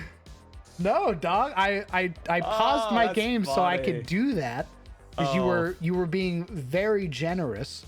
So I put my games on pause so I could. I'm so dumb. I can get that bag. I'm so fucking dumb. No, that was not a bad shot. That was me genuinely not putting the two together. You said sponsored games. I was like, oh, homie got a sponsored game. That's sick. Good for you, man. No, it's called Lords of the Fallen. That's solid. I forgot all about it. Lords of the Fallen game sounds awesome. Wish I could DM for it. I look over at Joe and Summer and Sci-Fi. Hey guys, I don't think he's okay. Hey, my bad. Yeah, I put the games on pause, and then when I came back, I'll admit that playing in those games, it sort of made me sort of reconsider a lot of the things that I had done in my own setting. And then playing in the IO games, I sort of looked at Brett's world and I went, mine doesn't feel like this at all. And I sort of took a step back during one of the nights, and I sort of sat down with one of my roommates and I was like, I need to make the world mine. How do we kill Brett? No. I attribute a lot of my recent like behavioral changes as a DM to playing in your game. Oh, that's flattering. Because you're a very generous DM, and I sort of looking back, I realized I was a cunt, and it wasn't like in a good way. I felt very Gygax, like it was very much me versus the players. Yeah, I honestly, like, genuinely speaking, I don't know, it just takes that's why that is the important thing about playing in other people's games is you go, holy shit, this was fun. Why was this fun? You start asking as a DM. Yep. And you're like, oh my god, DM just kind of let me do my thing and didn't try and stop me and didn't try to be like, Nuh-uh, that's not how that works. Nice try, idiot. Go away. You know, so you just, hey, once you pick that up, you start working on it, you start adjusting it, because you're like, oh yeah, I want others to have that experience as well. A big one for me has been playing in Lost Mines. Yeah, Lost Mines has honestly changed a lot of the ways I not only DM, but also a lot of the ways that I design things, because there were, especially in the beginning, there were a lot of things with Lost Mines that I was like, ooh, you know, I should adapt this with the other games. I haven't felt that way in a while with the Lost Mines. No offense to that campaign, but it definitely has put me in a mindset of like, oh yeah, this there's a lot broken in the D&D system that if we just did it vanilla, it becomes incredibly frustrating. It becomes incredibly grindy. It becomes incredibly, it turns into, we have to do it, not we want to do it. Mm-hmm. So yeah, even just, there were like just very subtle changes to sort of like Lost Mines, where I was like, that I sort of took a step back, and I was like, there is some part of my brain, and I figured out the culprit. The culprit was Critical Role. It always is. I sort of cut my teeth on Critical Role when I was starting, and as a result, having watched things like season 1 and the fight against Vecna, or the fight against like Briarwoods, or what had the Chroma Conclave, seeing season 2 and seeing the sort of larger scale things that are happening there, I had recognized that in every one of my games, I jumped the shark too fucking quick to the world ending thing. Yep. And it didn't allow my players to explore the world that I'm fucking taking like 18 hours a day to like carve at and work on. And then I go, why aren't my players exploring my world? And then I look over and I go, oh yeah, by the way, the BBEG is right outside your fucking house calling you slurs. You need to go fight them right now. But I also want you to go explore the dungeon I made. Yeah, I don't watch Critical Role. I'm probably never going to watch Critical Role. And it's not to bash them, it's because everyone watches Critical Role and does, I'm just gonna do what Matt does, and everyone does this, and I'm like, no, if I do that, then I'm just making the same show that everyone's trying to make, because everyone wants to do what Matt does, and it's like, hey guys, there's already a guy doing that. You know, like, I don't want to do what he's doing, you know, and I definitely don't want to do what everyone else who also wants to do what he's doing do. So I don't watch Critical Role. Mainly for that reason, is I don't want to be influenced by something that I know everyone is already trying to emulate. It is a big thing, and that was exactly it. As I was finding myself emulating it and doing a very poor job, which it's not yours. It's not your own. It's not your style. It reflected very poorly in my games. I know that there are people who are like, I love CTF. I love blah, blah, blah. Brother, looking back, I fucking hate CTF.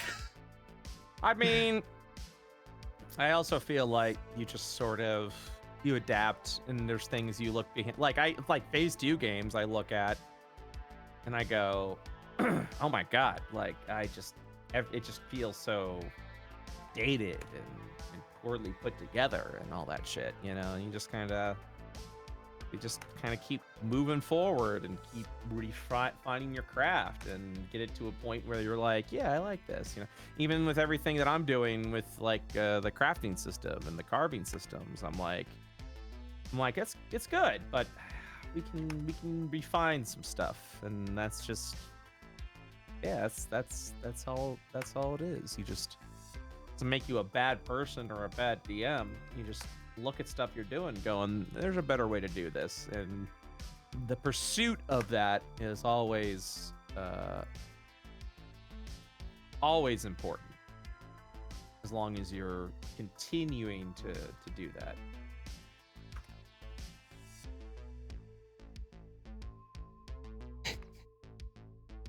What?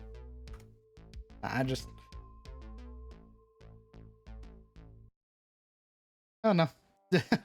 I've been talking to some of my players recently, my sort of feelings about CTF.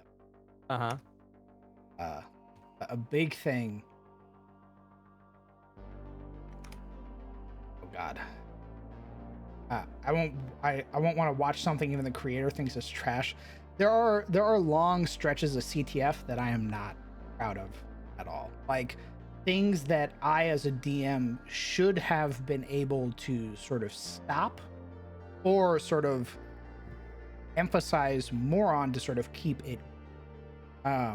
There were way too many moments where I just let the game sort of slow itself down, and I shouldn't have. Like, there are arcs that I really enjoy. I fucking love the Sun Killer arc, where it's the party fighting Loch Lyra and fighting the Harpies. Like, that felt like a fantastic fucking arc from start to finish.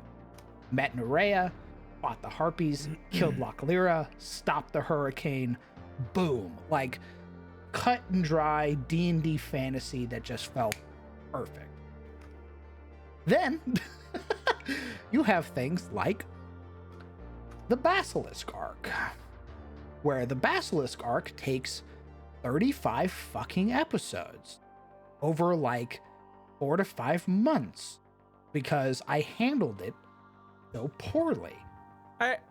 I also want to correct what a chat member said about I won't watch what a creator thinks is trash, or I won't watch what a creator thinks is trash. I think as a creator, it's important to recognize when you look back at something and go, I mean, yeah, it worked for what it was, but I want to do something better because I can do something better. You really have to shift the perspective around instead of be like, that shit was garbage. It's like, no, you just, that was, everything I look at in my past, I think of that way, where I go, oh, that's garbage. And it's not to be negative or even to say it's bad, because I'm like, no, it's good. It's just, I've grown so much as a creator, and it's really there to do that. It's really there to just kind of emphasize, like, I'm looking at stuff. You're getting the wrong idea. I'm saying he better not hate his own stuff. I know the world has passion. What I'm trying to correct is the line, I won't want to watch something even the creator thinks is trash. It's more of like, I think at some point we look at all the older stuff we've worked on and think it's trash because we've just grown beyond that, or we know there is a potential to do better. And that's all I'm saying, is just more of just like, when a creator goes, oh yeah, that's just, like, I don't talk about phase 2 at all. I know phase 2 is something that people really enjoy, but to me, I look at phase 2 of the IO games and I go, it could have been handled so much better. And it's only because you're literally taking yourself and the knowledge that you've gained now. Even Goblins of Violet, oh yeah, all of them. All of phase 2 games are, in my mind, amateurish and poor quality. And it's the reason why is because I'm comparing to what we've got developed with phase 3. Hell, even some of the beginnings of phase 3 I look at as amateurish and poor quality, and that's just because we've evolved and we've continued to evolve. And that's just literally just taking what your potential is and what you can do now, and look back at that. That's just being a creative.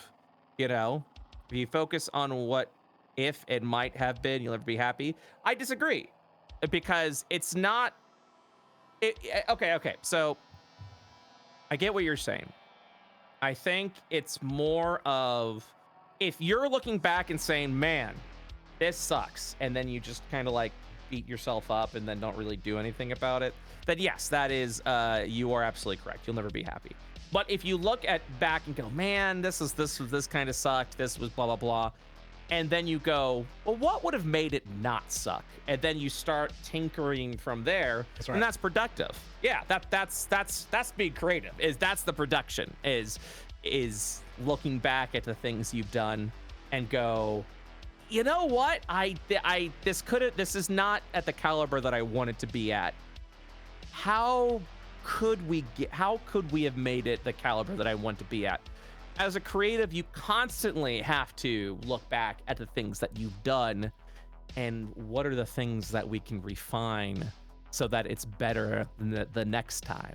So when we say, and creators as well, we're going to be some of the most self-deprecating people around, and that's because we have an endless desire to make great shit, and at some point, I will never get to a point where like, that's it, I've reached my limit. It'll never improve beyond I've peaked. I've peaked. Yeah. It's quite literally just looking back at what you've done, going, this sucks, and going, how do I make it not suck?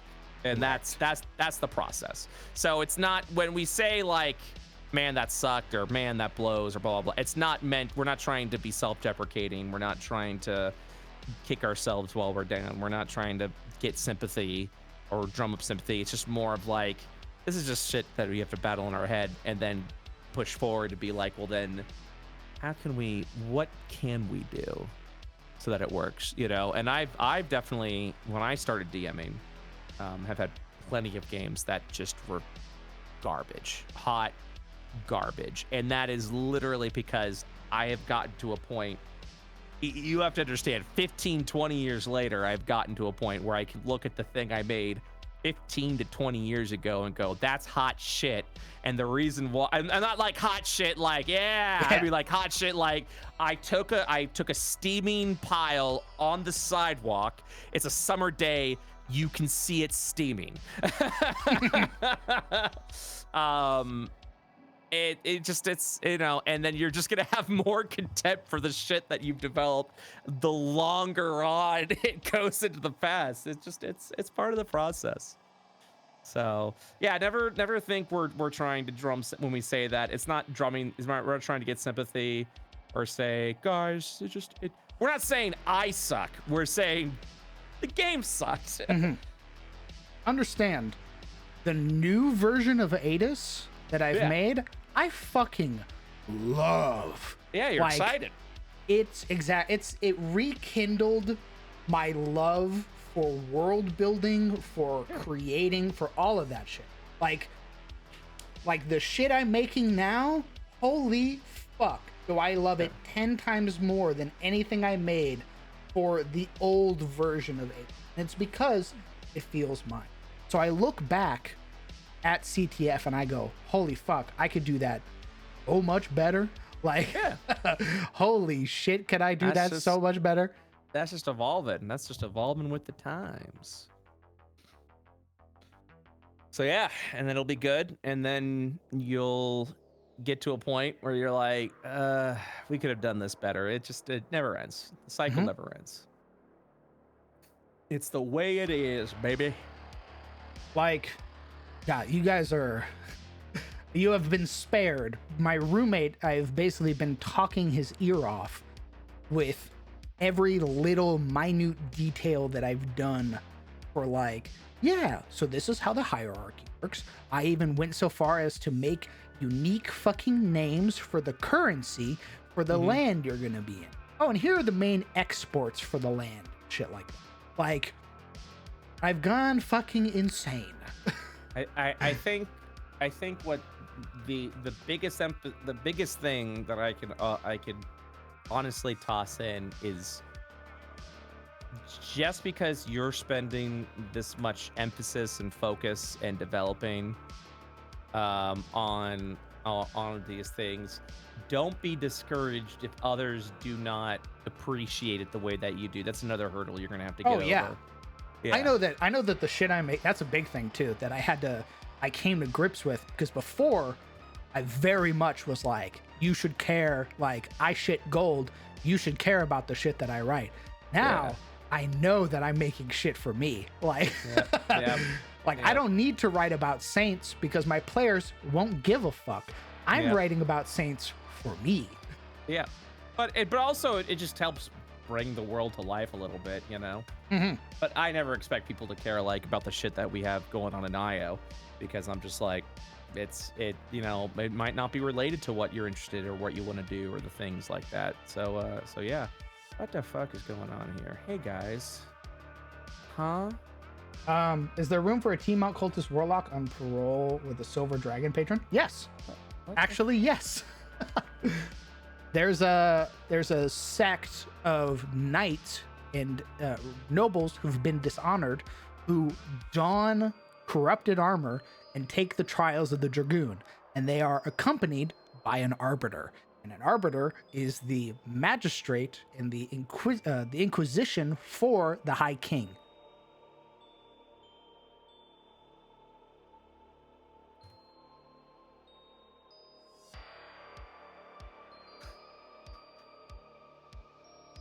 God damn. I've hyperlinked 4 of the 12 tables I wanted to hyperlink, which is all the junk tables. This shit's getting done. Oh, baby.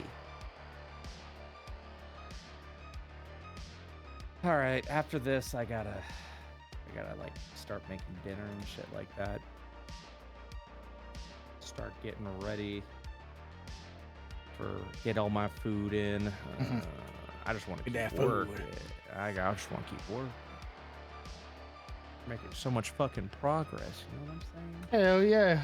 Making so much progress. Needs to be splashes of yellow and heraldry of. Is this a low-tech, more classic medieval scenario? No, it's not. I went back to my roots. My original OG concept for Atis is it's all precursor tech. So it's very like Allegan Empire. The Allfather is a survivor of a doomed race who made himself a god and has been trying to learn godhood ever since. He's made new gods and is attempting to sort of figure out godhood, has reacted very poorly in so much as like shattering and all that shit. There's scattered magitech everywhere. The world is in what's called a post green apocalypse, which means the apocalypse has already happened. Several apocalypses have already happened. The world has healed and people are rebuilding within it. So the cycle is started anew.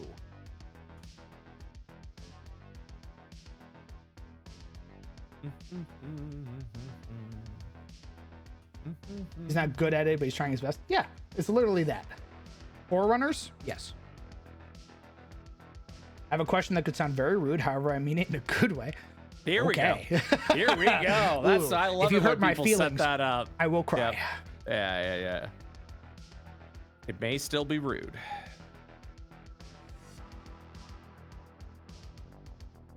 Oh my God, wait, you said that and then didn't follow up with it? You just kind of like set the preface up and now we gotta wait for the maybe rude question? Yikes. That's the worst. Just rip the Band-Aid Say off. it, you psycho! Yeah, just rip the Band-Aid off. Jesus fucking Christ. Don't bully me, I'll cry. And, yeah, if you hurt my feelings, you'll hear me cry, and that'll be on you. Yeah. When will you know it is enough? Oh, that's also something I went through recently. What do you mean by enough? Like, when is enough world building? Because that is a trap that happens. Is DMs will just get caught up in world building and you never fucking play. have a weird opinion about that. Oh yeah, Yeah.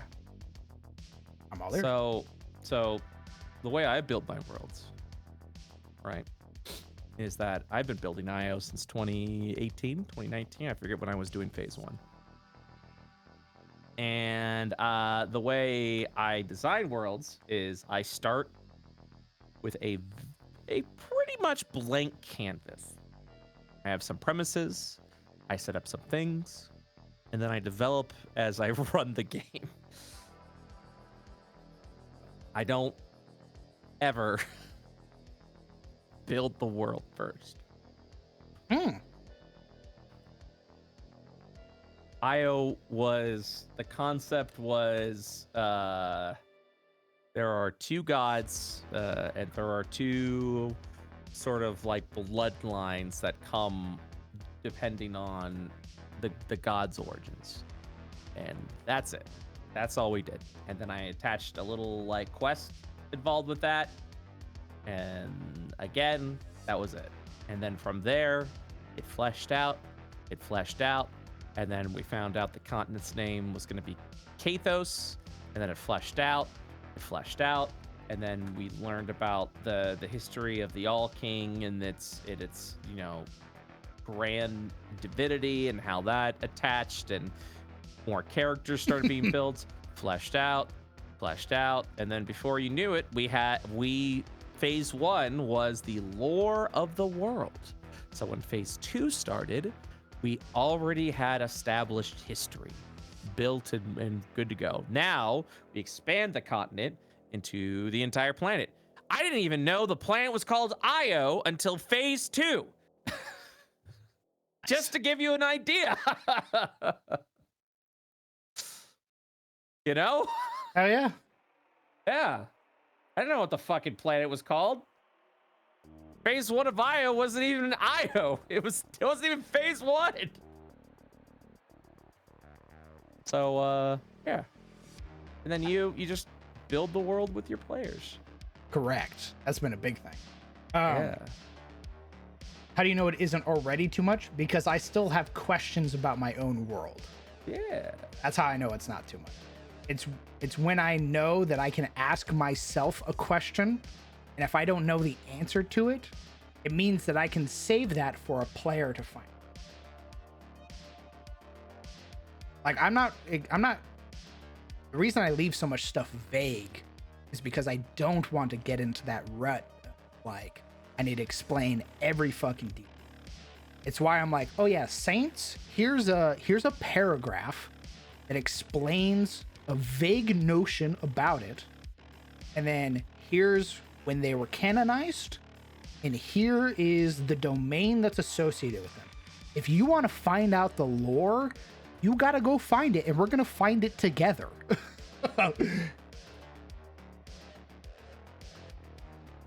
Yeah, a lot of the times I just process it in my head at that point and go, wait a minute, let me see. Also, it helps that I'm always thinking of my world from, oh my god, from when I get up to when I wake up. I'm always in development mode. So I have a lot of time to just to think, you know? Mm-hmm. I feel that, dog. Yep.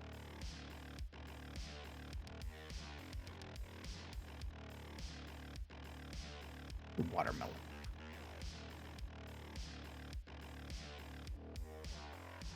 Sorry if it sounded rude. Not at all, dog. I know exactly what you mean. Because that used to be me. I got caught in my own world building to the point where I was like, I need to meticulously write down every fucking detail. Nope. And then I realized that sometimes your players don't care. Yep. And you're wasting your time on frivolous shit for yourself when you should be making stuff for your players. I mean, I feel like Asmodia developed a lot with Into the Shadows Breach, learning more about this sort of desolate land and the conflict everyone has to experience and deal with, and then as we continue to flesh out, we learn that not all of Asmodia is in ruins, but the few have many, and the many are suffering, and it's just these are just things that you pick up and learn. There's gonna be some wild revelations though, that we've already hinted at from a previous campaign last year. So we'll that that comes, I'm pretty sure everyone's gonna be like, huh? Yes. I'm very excited for that reveal. I'm gonna be like, excuse me, what? What do you mean? Wait, where's that? What the fuck does that mean? That'll be good shit. Spirit of Tolkien compels you. I'll be honest. There was a moment where I sort of sat back and I was like, I'm going about this all wrong. I look over at the Silmarillion, this beautiful fucking version of Silmarillion that Momo got me. It's like this gorgeous, like white, red, and gold. The pages are red. Oh, it's so good. I started looking back at a lot of the things that inspired me, and I went, I've gone about this wrong. I need to make it just interesting enough for a player to want to be invested in it. I should not force it onto the players. The players should be the ones coming to me and being like, DM, what is this? And I go, that is Power of the Necromancer. I go, what the fuck is there? And I go, well, locals have said X, Y, and Z, but if you want to find out more, you either got to go research or go there yourself. And that's going to be my intent going forward. Is I want the party to pursue their own goals and their own stories instead of me being like, hey, here's world-ending threats. Instead, it's like, hey, here's a local threat that you can go deal with if you want to. Oh, you want to go fight Cryovane? Cool. Let's go fight Cryovane. You're going to gear up. You're going to get some ice resistance gear and all that shit. Dope. Neat. Nope. You want to instead go fish? Cool. Let's go fish. Yep. Yeah, I'm excited for the finale of Lost Mines. Yes. You guys might be approaching an optional quest for the next campaign. Where I'll be like, hey, if you do this, you're going to get this. And it's like, son of a bitch. I just want to get my boy Alaric back.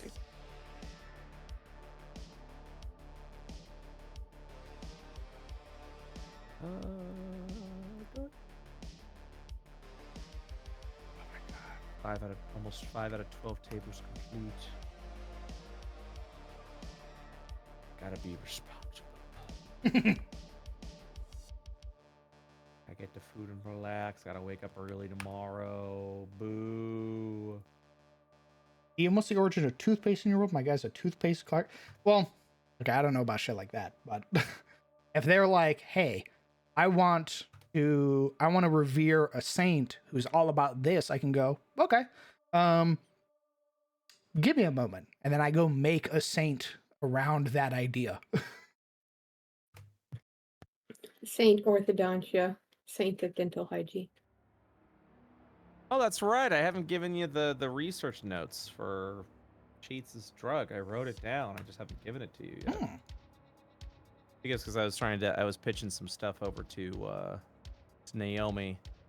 I was like, let me wait and see what she thinks of her stuff before I start giving shit to everyone else. My problem has been realizing I'm writing a game, not a book. I write the past all I want, but the present's supposed to correct. Holy shit. That was a big one too. I've had a lot of revelations. Realizing that I should be writing about the present, not the past. It's why I left the Age of Woe and like the Elder Years and shit like that so incredibly vague, because I'm not writing a fucking book. Players want to know about what's happened recently. Guess what? Queen Alexandra died. And Tyros is in shambles right now. That's what just happened. That happened last year. Let me see what we got.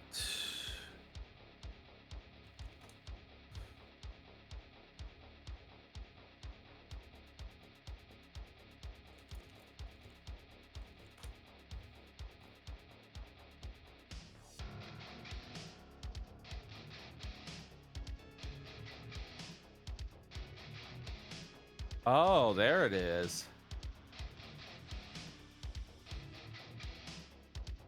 Yeah, oh God, I forgot I prepped everything.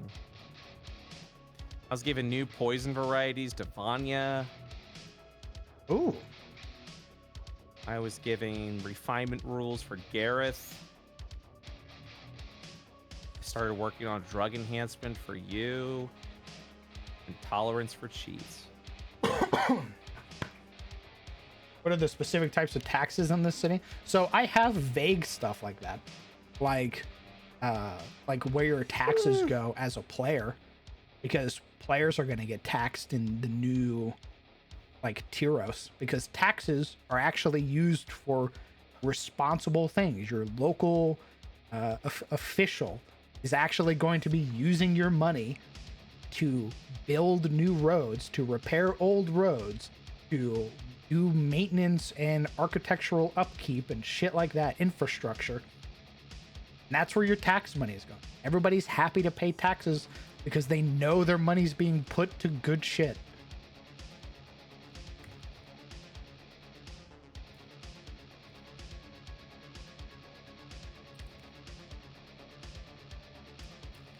All right, boys, I'll be back. I've got to go drop meteors on people. Okay. Oh, I mean, yeah, if you want to RP bureaucracy, go for it, dog. The magisterium's right over there. The magistrate's going to be like, you want to do what? You want to file your taxes? Sure. Generally, we just send the tax collector, and they go from town to town and speak to the alderman, and the alderman already has collected the taxes. But if you want to be a part of, the magisterium, go for it.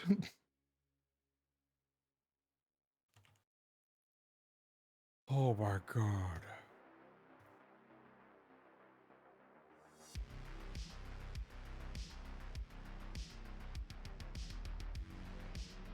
All right. I must be responsible. I must log off so I can start cooking dinner. Very well. Yes. Enjoy your world building, my friend. Thank you, homie. I will see you around. Oh, yeah. I hope you enjoy your dinner.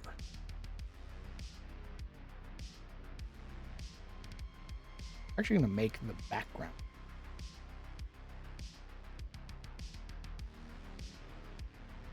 Instead of pink, we...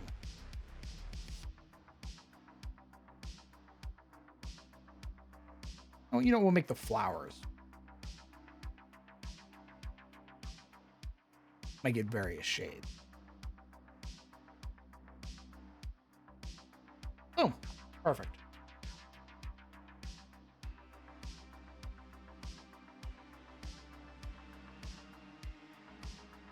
Ask you to kill it. Or feel free to, yeah, by all means, throw out any suggestions you get.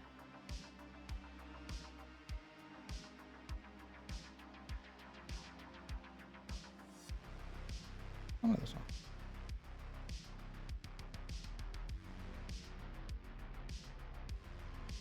Coat of arms looks very Christmas inspired. Is it intentional? Nope.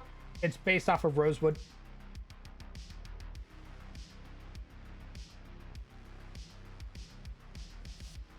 Rosewood has crimson or king crimson maple trees, I believe is what these trees are called. They're a tree in real life they have red leaves, and that's what rosewood is known for.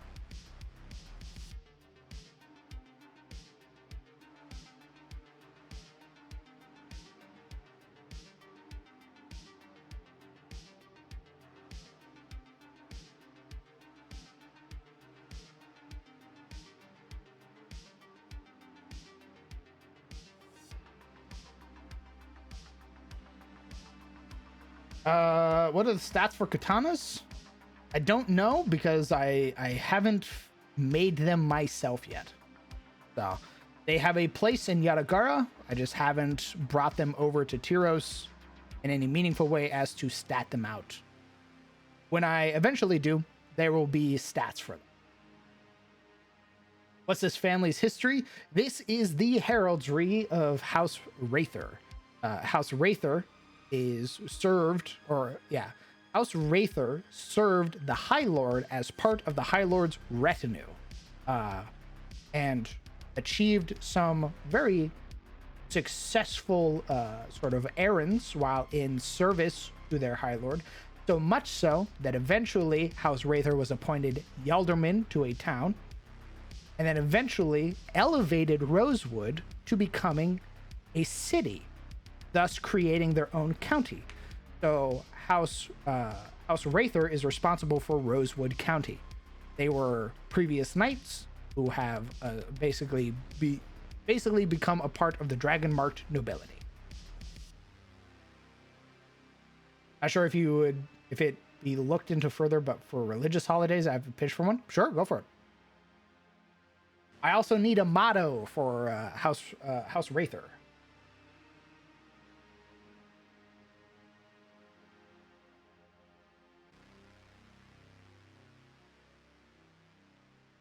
Duty is honor. Honor is our duty. Not bad.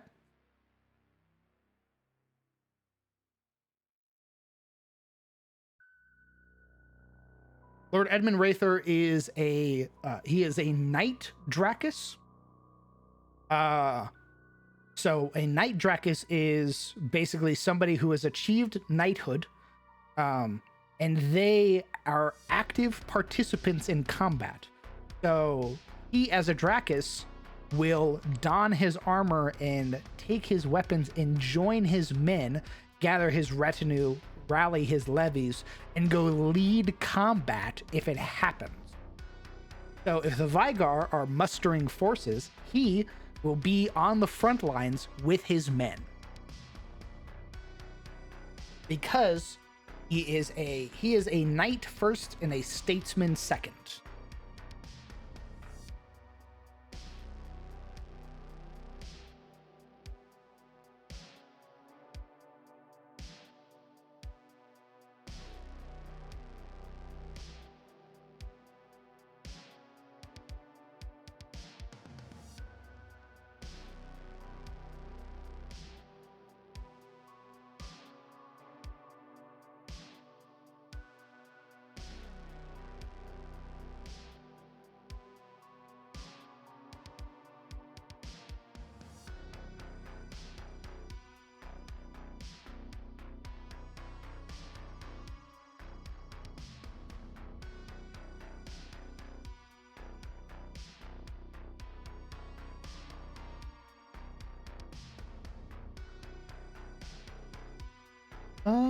We are the spear, we are the shield. Honor is temporary, duty is forever. Our service is for all. Rooted in strength, bound in honor. Ooh, that's a good one. That's a good one. Rooted in strength. Actually, that's the wrong font. Is it this one? I guess it's this one. Actually, I need it. Oh, it is that one.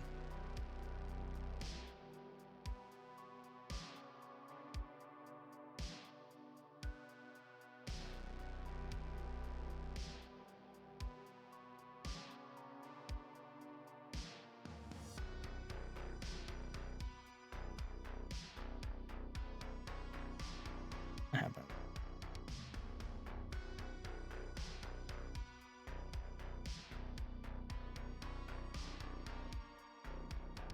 Might be a little too big. We might actually have to scale the words down. We might have to stick with three word mottos.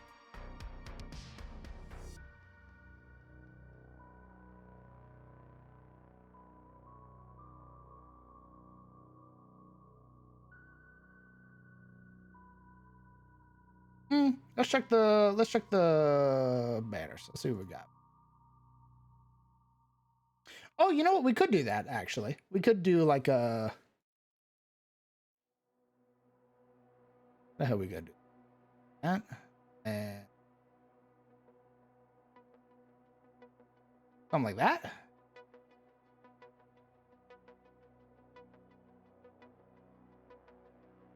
When the game start again, what will the setting be? What do you mean, Gamsta? What do you mean?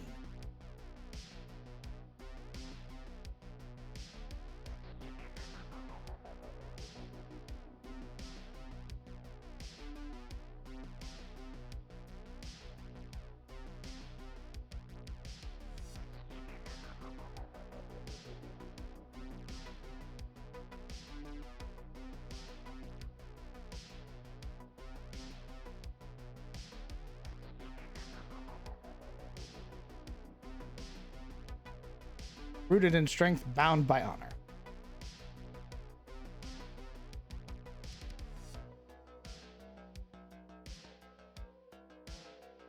Oh, it's still going to be my setting. The Raven Guard game is going to take place in the county of Sunfall. And CTF will continue. Maybe. I don't know. But, the new Raven Guard game is going to take place in New Tyros. So all of the stuff that I've made is going to be relevant in Raven Guard.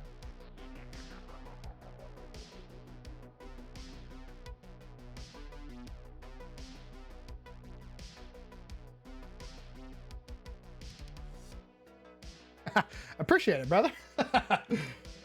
I'm very happy with where the world's at right now. Very excited about everything that I've been making. So, yeah. I hope that that's reflected in the new games.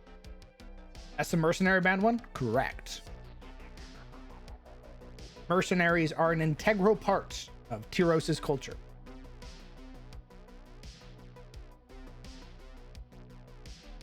When new episodes, you will know when I know.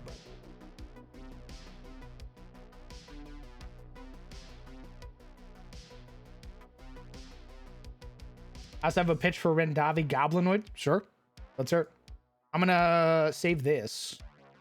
Are we satisfied with this? Are we okay with this? I'm not sure about the main banner. Like this. Needs a sword. You know what? I agree. You know what we're gonna do, maybe?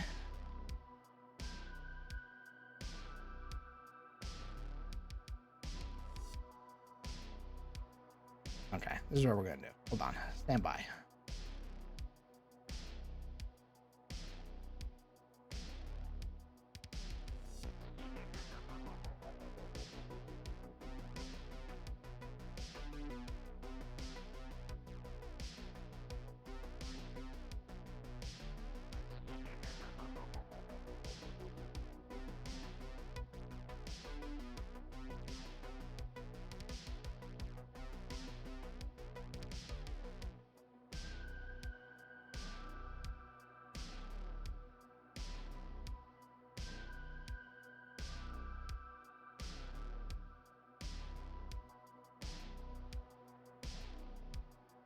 Maybe, because they're not related, so we might not use the bear.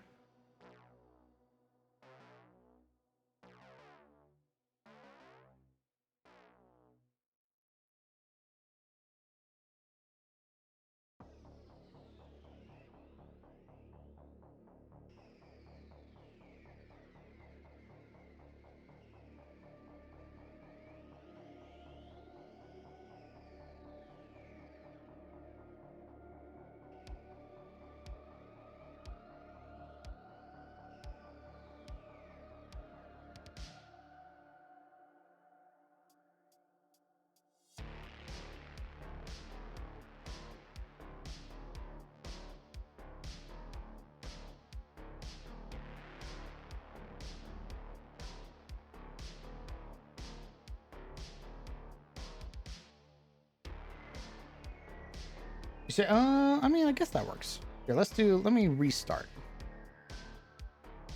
I know I want flower heraldry because rosewood, and they are known as Knights of the Rose.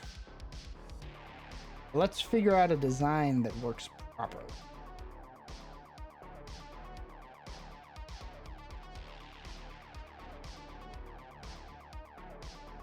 All right, let's hear the religious holiday.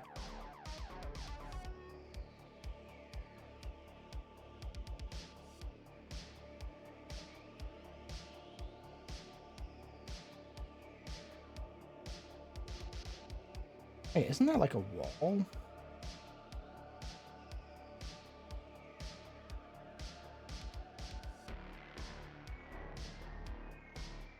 Calling them Lancers instead? Interesting.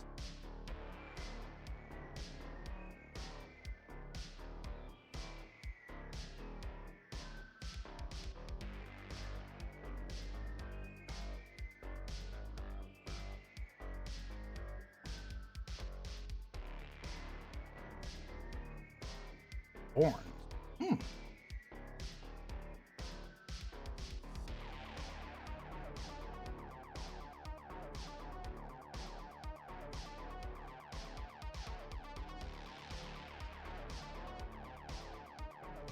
Third row from the bottom, first in line.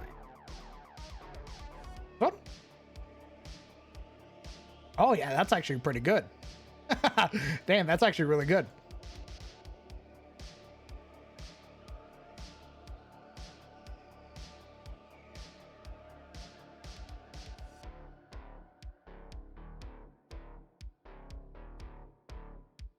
I never knew Knights of the Rose were a thing outside of your setting too. Well, yeah, Knights of the Rose are a thing.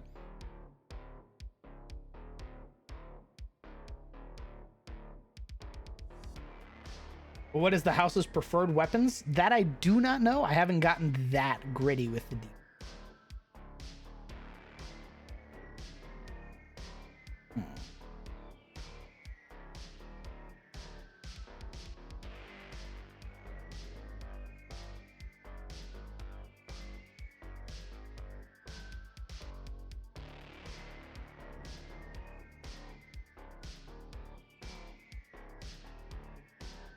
Okay, so what we're gonna do is, I think we're gonna keep that red. Actually,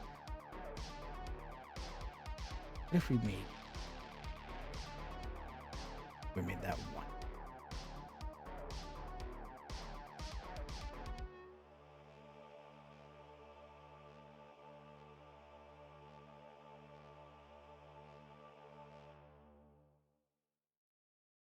I have an idea. Instead of, oh yeah. Calling them Lancers of the Roses.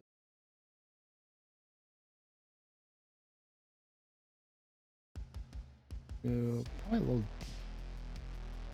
And then we'll make that white. We're gonna get a weapon.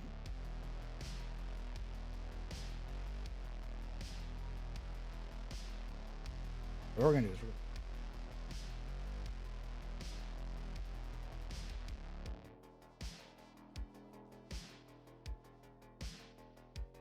they could use a flamberge. That'd be pretty cool. I haven't had like a family that uses big, like, sort of dex swords.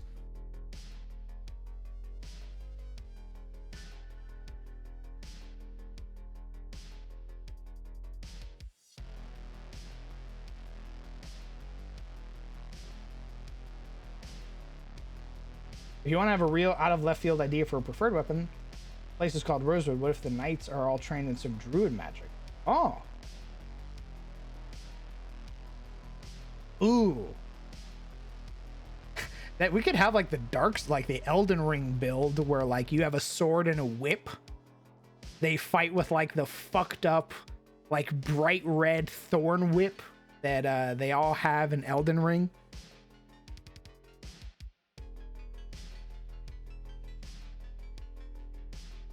That'd be sick. Like they have a sword in one hand and they fight with a whip in the other.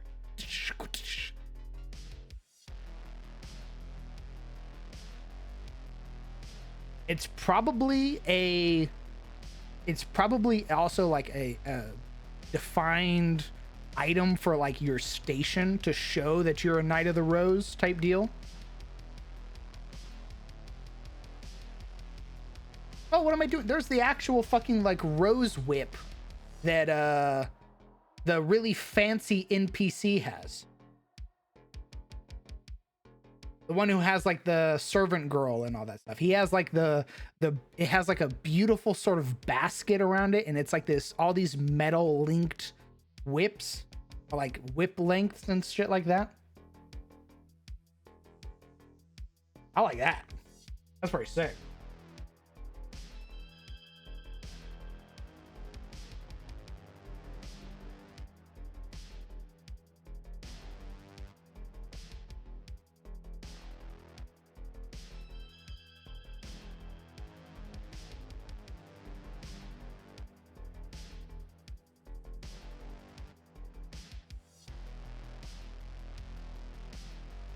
The more thorns in the whip, higher station, maybe? Ooh, that's sick.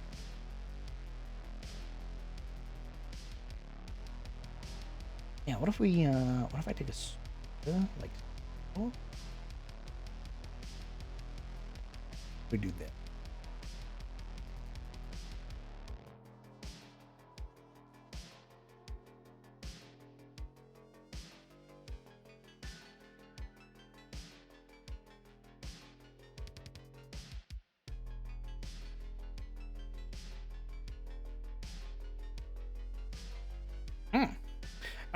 Let's see.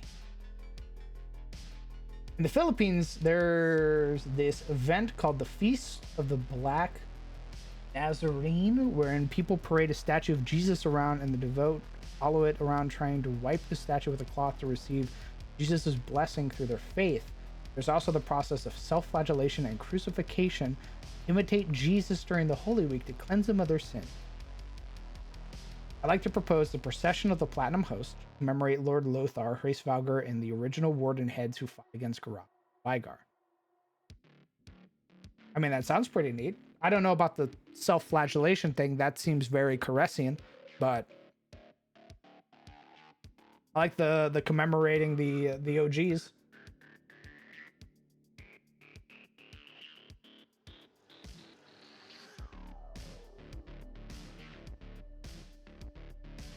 Hi. What? Hi. Go back. I'm back.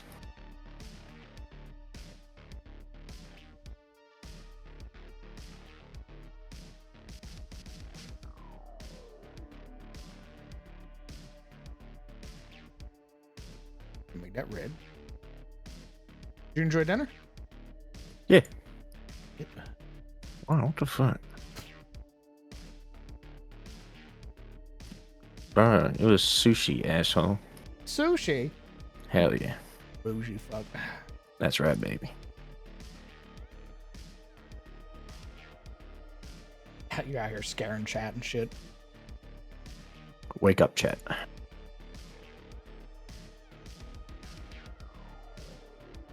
I don't think I can show a whip, sadly. I don't think that's a common heraldic symbol. But I think the sort of spiked motif we've got going on here, I think that'll sell it very well. Do you remember the really nice whip that you got in the snow place in Elden Ring? Yeah. We're giving that to the Knights of the Rose for Rosewood. So they fight with a weapon, and then their offhand is a whip. Nice. What's their main weapon? Depends on the knight. Toxic also- S-Doc players. It's probably a rapier and a whip. But the whip also serves as like a status symbol. Like it sort of shows off your position as a knight. Sort of like the more thorns that you have on it, the sort of more longevity and seniority that you have.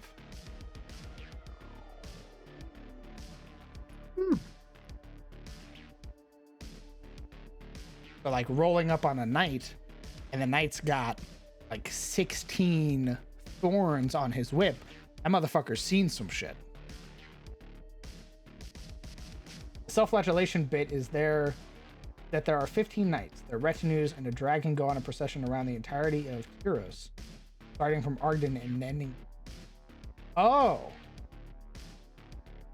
Okay, I see what you're saying now.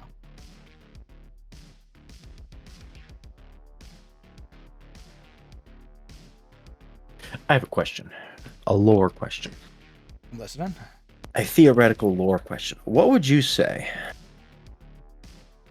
So Tyros is all about strength, right? Not anymore. Oh, okay. What is it about now? Man. Men. Big, burly men. Unity against the Vigar Ah, community. okay. Understood. Camaraderie. Very wholesome.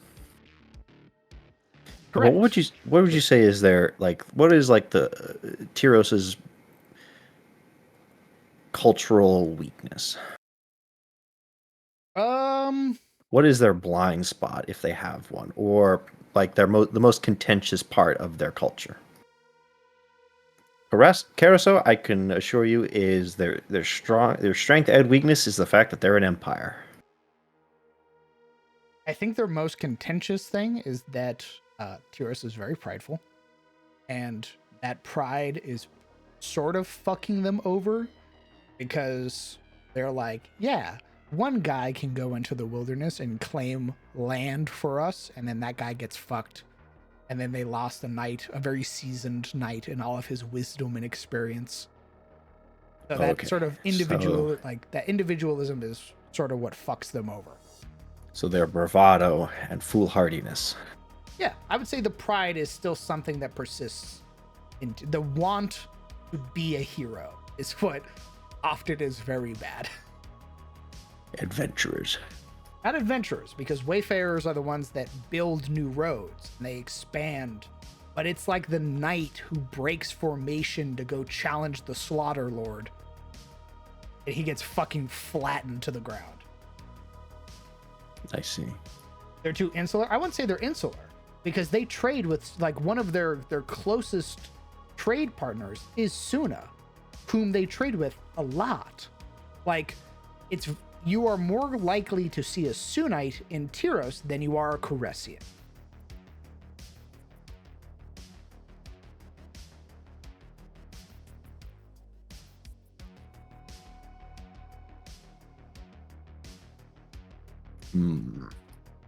Why you ask?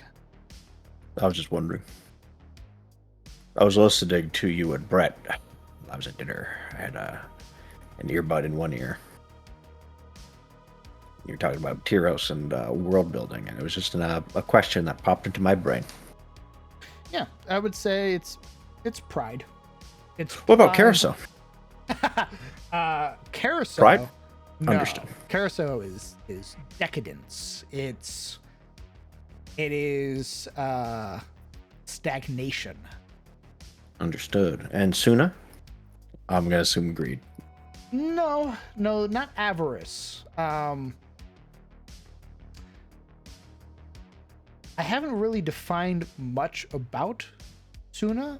I know that, like, Suna I'm deriving a lot of its inspiration is from, like, early sort of like Arabic themes for them. A lot of, like, creativity and creation and everything coming out from them. Wrath? Ooh. I mean, no, I guess we could make them wrath. They could be like scorched earth kind of guys. Like, you fuck them over and they remember it forever type shit. Because Yadagara is very insular. Yadagara is basically like, we would rather die than welcome somebody. Ooh. Like, we don't want you on our land at all. Please leave.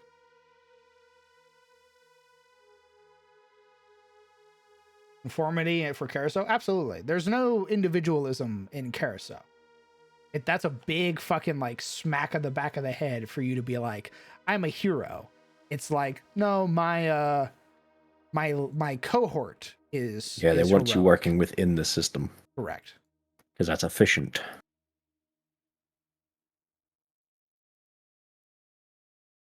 Yeah, I like Wrath. I think Wrath would be a good sort of fault for Suna to have. Gotcha. I've already sort of like began touching on like how they sort of view, like how each place sort of views religion. Tyros definitely has like the whole saint motif, and like through a saint your prayer is heard because the saint on your behalf talks to your god. In Carousel, it's like if you're not the Allfather and you're not the mother of the elves, you're not a god. We don't acknowledge any other saints. We don't acknowledge any other gods type shit. Like, you're a creation of the Allfather, but we do not give you the title of god. Yadagara believes more in like local sort of deities like kami and yokai, and a big emphasis put on ancestry. So they also don't worship the gods. Like their version of like they believe more so in like the mountain than Ebor. Nerosi, or the wilderness, has a very similar culture to that of Tyros, where it's more Norse oriented, where it's all about Woden, and the gods are like his heroes, or like his children, and then their saints are heroes.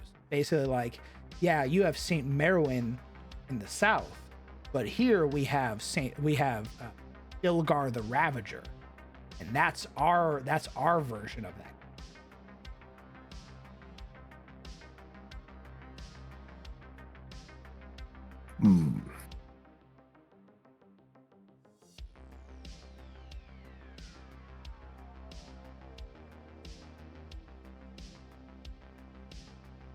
You are a member of this council, but we do not grant you the rank of god. Yeah. Is there a praying man but not a religious man motif anywhere? Can you explain that to me, Tao?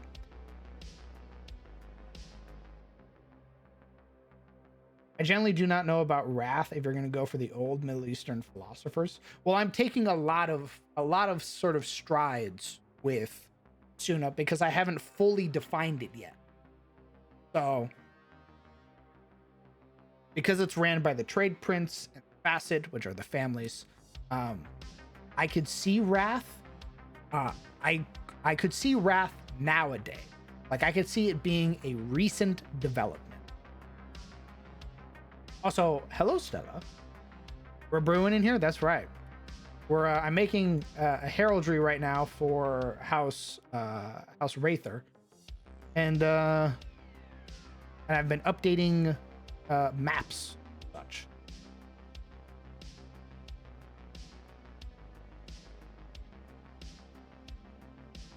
If we're gonna do that, we need to move ours. Like, what the fuck? Hey, yo. Huh? What? Okay, that's a bit extreme. What? Could be two different practices and dispositions, the wrathful and the enlightened. Yeah.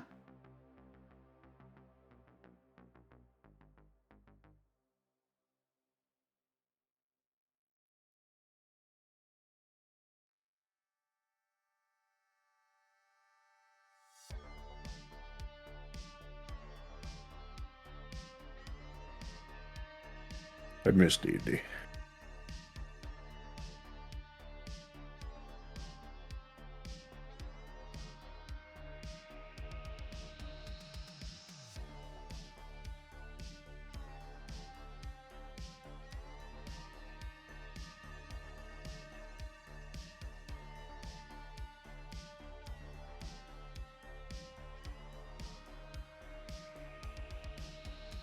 I miss it too, Doug. That's why I put an emphasis on getting the sort of Raven Guard stuff ready. Oh, yay. Really, all that needs to happen, I've already updated What needs to happen, I've already updated Summerhall. What needs to happen is I need to update Sunfall because there are some things that don't fit now. and then redoing the hex map, but that'll be real simple. Surely. Okay. Well, that seems pretty neat. I can't wait. So we're starting Sunday, right? Well, first thing that needs to happen is I need to talk to Momo and tell Momo to get a static IP. Then we can play. Understood. Even if I was So ready Sunday. right now, we couldn't play Oh, because we don't have a static IP. didn't you guys get a server or buy a server? Servers cost money every month.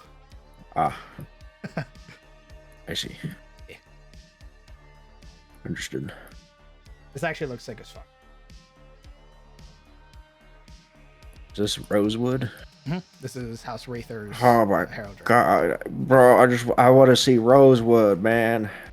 It's will. been that it's existed for nigh on 2 years, and I still haven't seen it with my eyeballs. I want to go there. It'll be a bigger emphasis put on Please. the going to the seat of the county.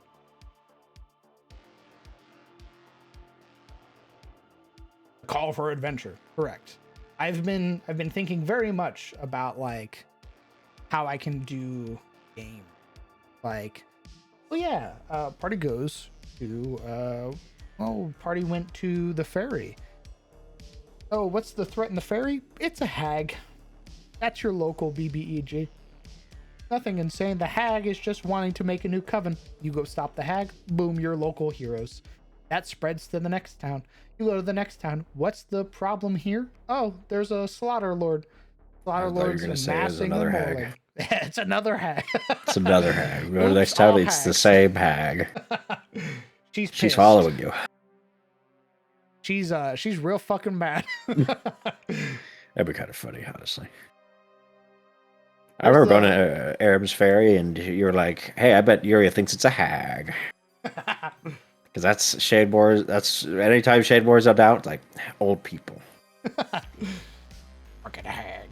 I bet it's a hag. I bet Grandma's here. Hey, LT3. As your Christmas and Boxing Day, it was good. I got a mini fridge from Momo, and I got a really sick, like, Fenrir. Actually, I found out it's like a skull and hottie bracelet, which still very sick. Very good Yeah, Christmas. you got a themed Christmas. I did. I got a lot of like Norse People shit have- from my homies. They've typecasted you. Correct. We're gonna take it back. We're taking back sick ass like Viking motifs. No more cringe shit associated with them. They're fucking sick. As Wait, for the were they ever Raidava cringe? goblins, maybe they can degrade, ascend further than Auronach's influence, turning them into pseudo Drakir. Renkir? Holy shit. I like that. I like that a lot. Put that in EM Showcase right now. Isn't that the whole plot of Wild Beyond the Witchlight? I think so. I think it's all hags. I mean, that'd also be fun, though. Would be like, hey, you want to know what your county problem is? Is that a coven of hags have moved in, and they're trying to usurp everything. They're fucking, they're stealing kids. They're making deals. They're making changelings and shit like that. A lot of problems are happening because a coven of hags, a sisterhood of hags, have moved into your county. You need to go fucking kick their teeth in. Like, that's an adventure right there. Go to the town. Oh, the hag's not here, but the hag's influence is felt here. Go to the mountains, fight the Burr hag, come back to town. All right, you're welcome. And then You're welcome. go about your business. Go to the next town. Boom. Oh my God. It's not a Burr hag. It's a green hag. And she's corrupting the water. She's turning the wayfarers into frogs. You find out the reason that they've moved into your county is because some fucking monster basically wrangled them all up. The local BBEG wrangled up all the hags because he or she's trying to do some crazy shit. He's trying to open a permanent portal to the Feywilds. She's turning the freaking frogs gay. All the choir frogs.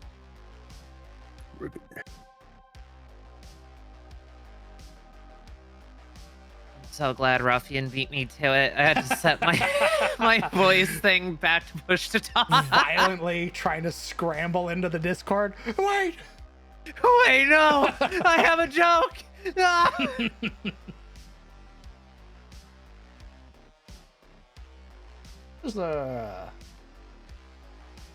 What was the motto? Hold fire. Rooted in strength. Bound.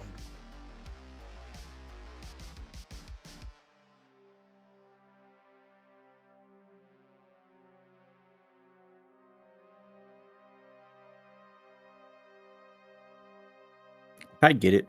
Roots, because they're roses.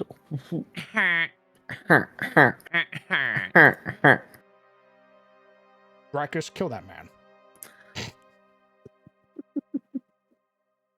And they're bound because it's also a rose. They use whips and they're kinky. All right. You're welcome.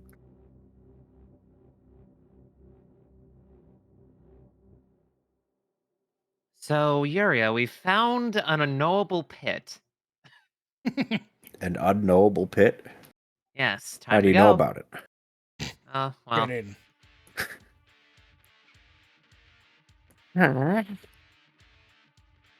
Why?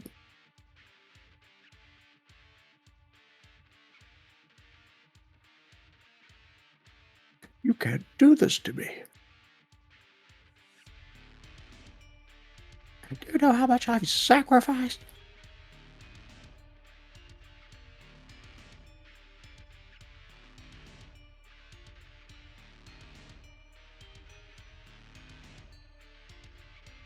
What do we think of that? Oh, sorry. I also saw a message. My brain fucking blanked over. I see back on December 14th, I got my completed character portrait. As for Christmas boxes date, nothing really happened. Missioned character portrait. Sick. What was your character portrait? Press is looking awesome. Thanks, brother. I also think it looks sick.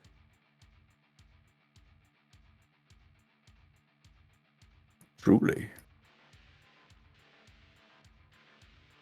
What do we think of this banner sort of look? Not really.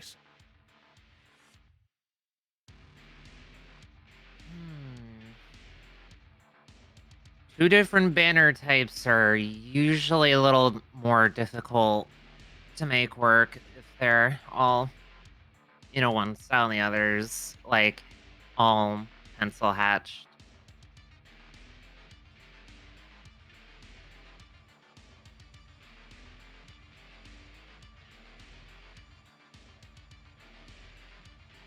It also fits with the shape very nicely, though.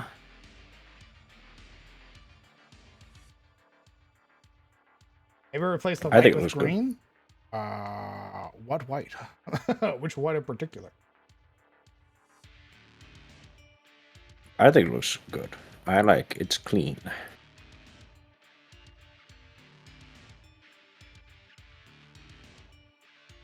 White on red always looks hella sick. On the helmet, make the white green. I don't really know how I feel about that. Oh, okay. Yeah, we're just gonna... What the fuck?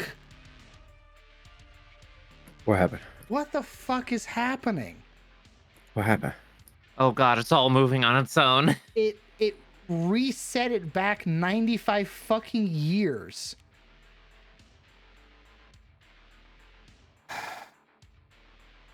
What the fuck just happened?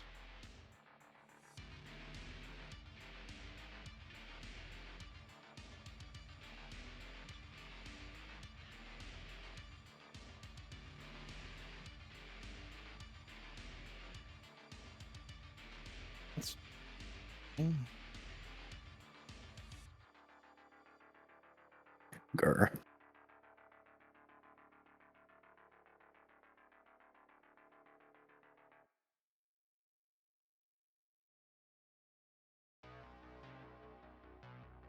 The rats and the PC are rebelling. Dude, but you better calm the fuck down. Or I'm turning off the fans. Oh no.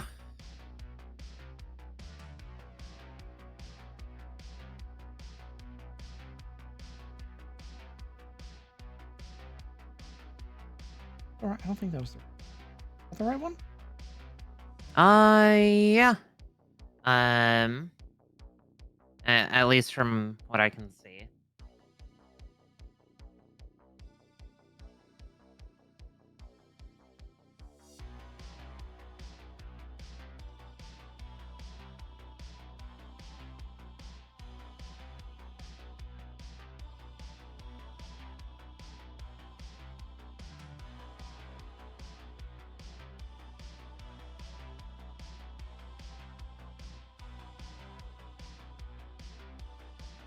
Whoever made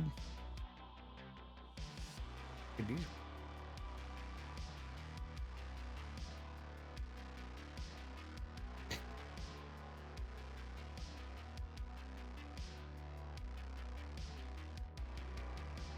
Black on green is kind of rough.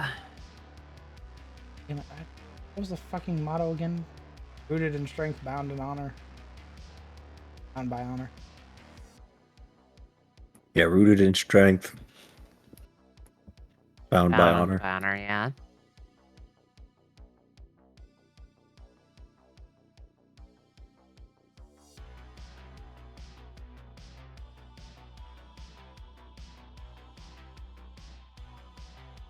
Save it.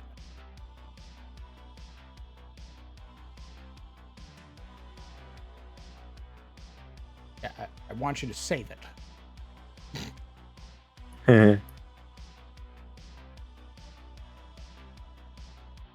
Ah, yes. I don't like the changes that they've done to the website, I'll be honest. I liked the version before this one. He's the owner of this website has been making some weird fucking like AI changes to this shit, and I do not like it at all. Grr. Usually when that stuff starts eking its way in, it's hard to make it work the old way because, you know, they're trying to like guide you to the new AI stuff. Ugh. Oh my. Like right now, I'm gonna fucking toggle this shit. But I know that open up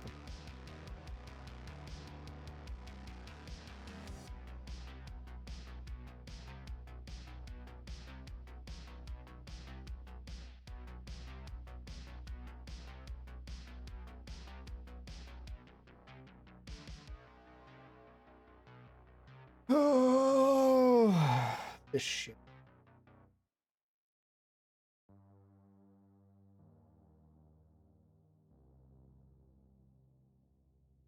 I forget how to fucking do this.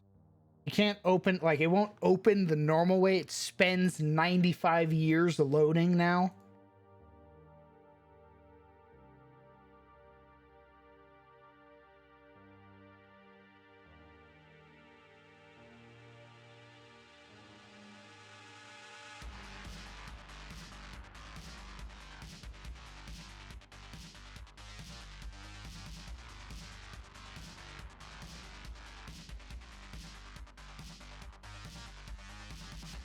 Hey, Jayhawk.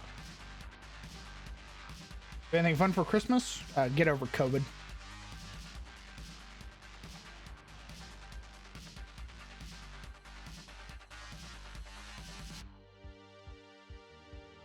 It's in Stella's Discord D&D art section, Crown. Well, I'm not in Stella's Discord. Yes, Shano, you got to post it in Crowns. You gotta post it. You can join the Discord using exclamation Discord. Hope you're feeling better. I'm feeling much better, brother. Much better. I've mostly been making up for lost time. Been trying to work on a lot of stuff I wasn't able to work on while I was sick. Motherfucker. Open the goddamn coat of arms. Grr.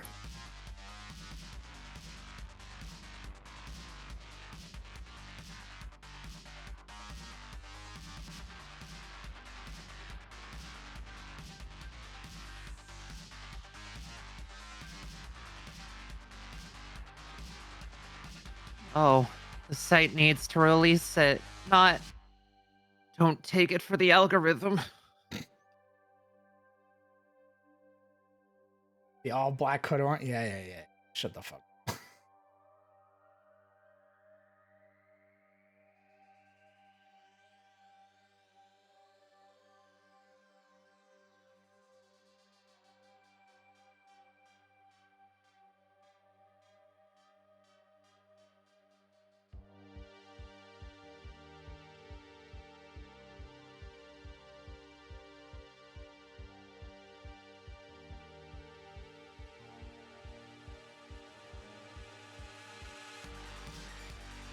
The reason the screen's black is I'm basically trying to get this shit to work. I do apologize. Probably going to end up happening is that I'll have to work on this song or download it.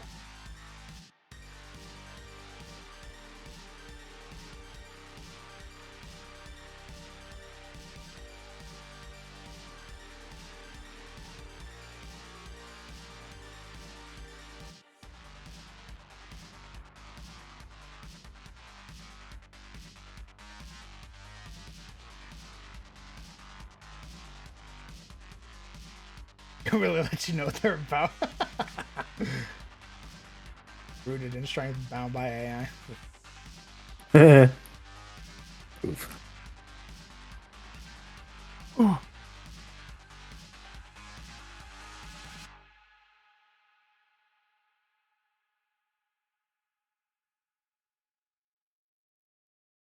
Taking its sweet fucking time.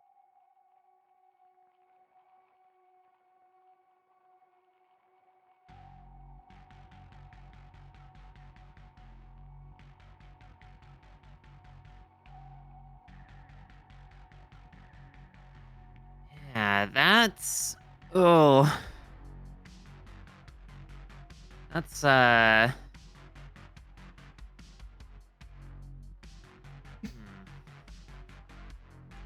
If it doesn't work in the next couple moments, I'm gonna move on to. This is pissing me off. Yeah, understandably. That. Oh my god. I mean, that's functionality death right there.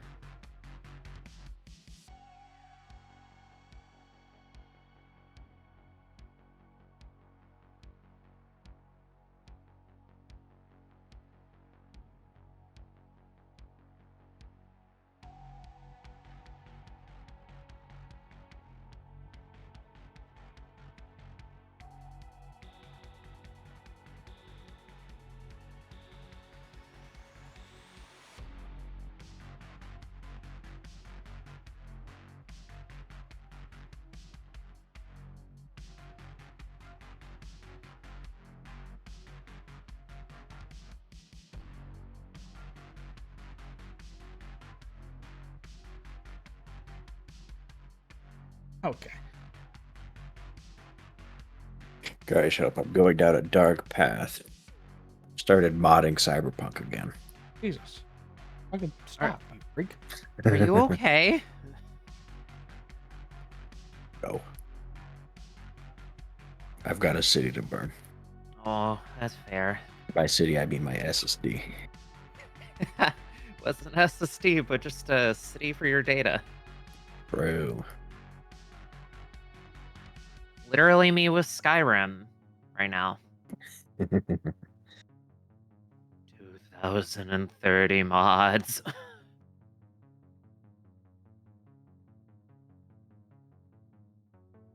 Well, it's saved. So I'll just fucking work.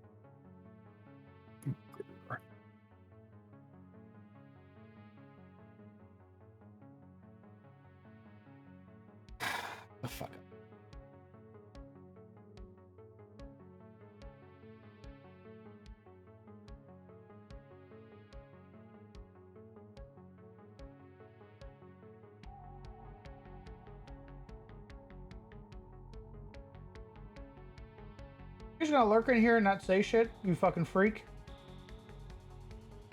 Ooh. Hey, you fucking weirdo sitting in the corner.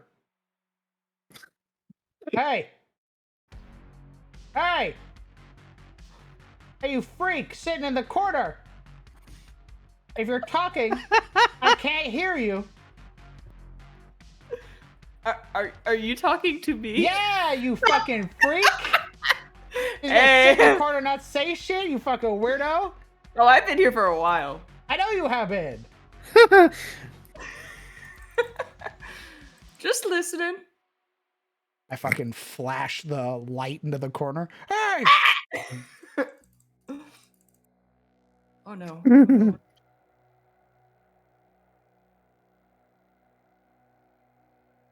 Guess I can cut out the. I can cut out right now. Make it.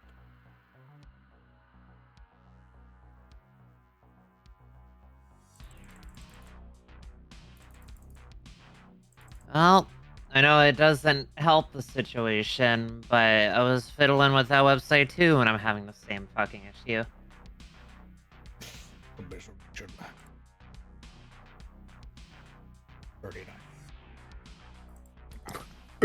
What? Eviscerate the IP. You thought I was calling it? That's right. Hey, assholes! I point at chat. Hey! Those of you who haven't said anything yet, you better say something. My God. I'm sorry, I was just minding my business, listening while I wars my stars, and you know. Minding your business a little too quietly, asshole. Conversate or face the Sarlacc. Oh damn. So I finished this, by the way. This is the every city and keep and Dang. capital. So we got the Fanghold, the Etamore. Its capital is Ettenheim. We have Bloodfen Keep, King Keep, Rosewood, Firewatch Citadel, Nymore, Duskguard, Stunfall, Morndeer, Bayfield Tower, Dalhurst, Nelinor, Tor, Fortress of Ulfang, and Bedegar. Then we have the Fanghold of Rofield.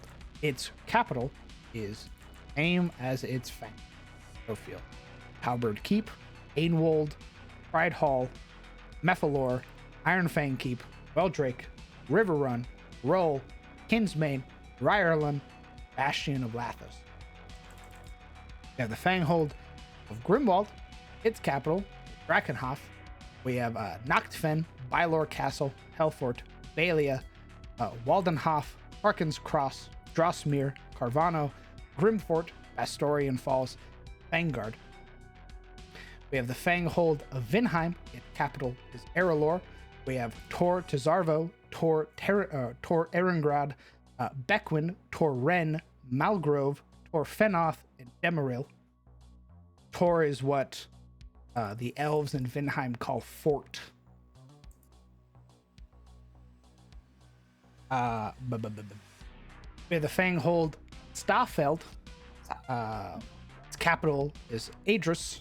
We have Amansul, Amanla, Amanhen, Harrowdale, Aman Obel, Aman Athir, Aman Arab, Westmarch, Aman Dune, Fenmarch, Aman Rude, and Yearwood. Mercenary company is going to start in the county of Sunfall. We have the Fanghold of Damerful. Its capital is Isilgar. We have Amroth, Almir, Godswin's Citadel, Gwyned's Deep, Thornton's Watch, Bastion of Leonir, Calimbel, Gwyndir Keep, Marienburg, and Citadel of Haldrith. We have the Fanghold of Karis Doom, with its capital being its mountain, Karis Doom. We got the Onyx Keep, Thorlador, Bloodstone Hold, Moonstone Fortress, Eswick, Tower of Amethyst, and Rostock. We have the Fanghold of Steinmoor, with its capital being Steerwald. We have Brunwick, Care Hall, Care Morwill, Aylford, Care Irwin, Ludendorff, and Care Gellen. We have the Fanghold of Katarina. Its capital is Mistill. We have Montfort Keep, Larister Watch, Fort Fricano, Legal, Brion, Sartosa, Estrel Fortress, Calidor. We have the Fanghold of Eredhurst. Its capital is Tidehall, with Galespire, Stormheart, Squall's End, Tempest Watch, Thunderhold Keep, Stormwall, Tidal Tower, Storm March, and Red Keep. Marienburg, like Warhammer? I don't know where I got Marienburg from. I'm pretty sure I got it from like a Welsh name generator. We have Caragazul, which is its capital and its Fanghold. We have Curvar, Kurgram, Durum, Kurthar, and Lodir. Kur is what Caragazul or House of Runar calls their forts. We have the Fanghold of Wolfburg. Its capital is Wolfholm, with Ulden's Watch, Grimslade, Moonvale Keep, Bastion o' Grey Wolf, Darkwell, Uldenwald, and Wolfentower. We have the capital of Argden, with its the Fanghold of Argden, with its capital of Lothram, with Tol Kamir, Balrand, Tol Malar, Tol Drake, Tol Barad, Agalane, Erosi's Edge, Drakeholm, Renok's Reach, Theron's Span, and Galthian's Crest. We've got the Fanghold of Kareem. Its capital is Bastion. We have Uvenvir Fortress, Ralswick, Avenir Keep, Tower of the Keepers, Hrothmir's Watch, and Sturla's Wall. And then the final Fanghold is the Fanghold of Svolder, with its capital being Whitewall, with Etnir's Eye, Garhelm's Shield, Svolvarg's Watch, Ingvar's Fang, Heligheim, Akenmur, and Harvinick. And that's all of them, baby. Woo! What is that black semicircle far east? I'm glad you asked. It has many names. Most people refer to it as the Dread Shrine. Some people call it the Sincerity, others call it Sheo Ghoul, some call it the Sea of Fallen Stars. It has a lot of names.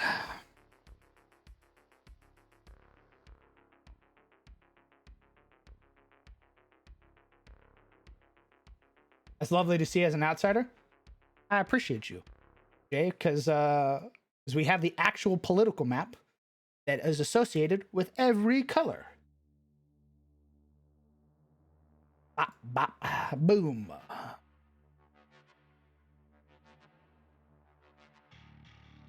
Along with all of their heraldry as well. So you can see the heraldry for each house. Sniffer.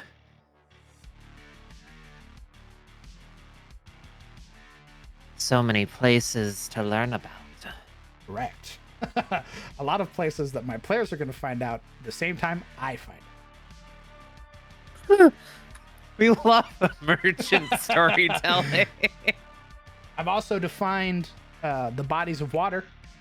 So we have the Morning Sea, which makes up the the western waters.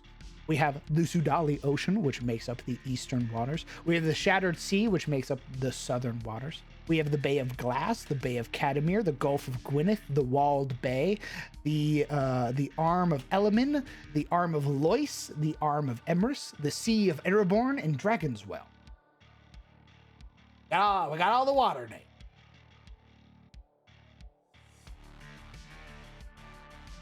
We got Sick. rivers in this bitch. Look at this. You got rivers right here that cut through Westmarch and Gwyned's Deep.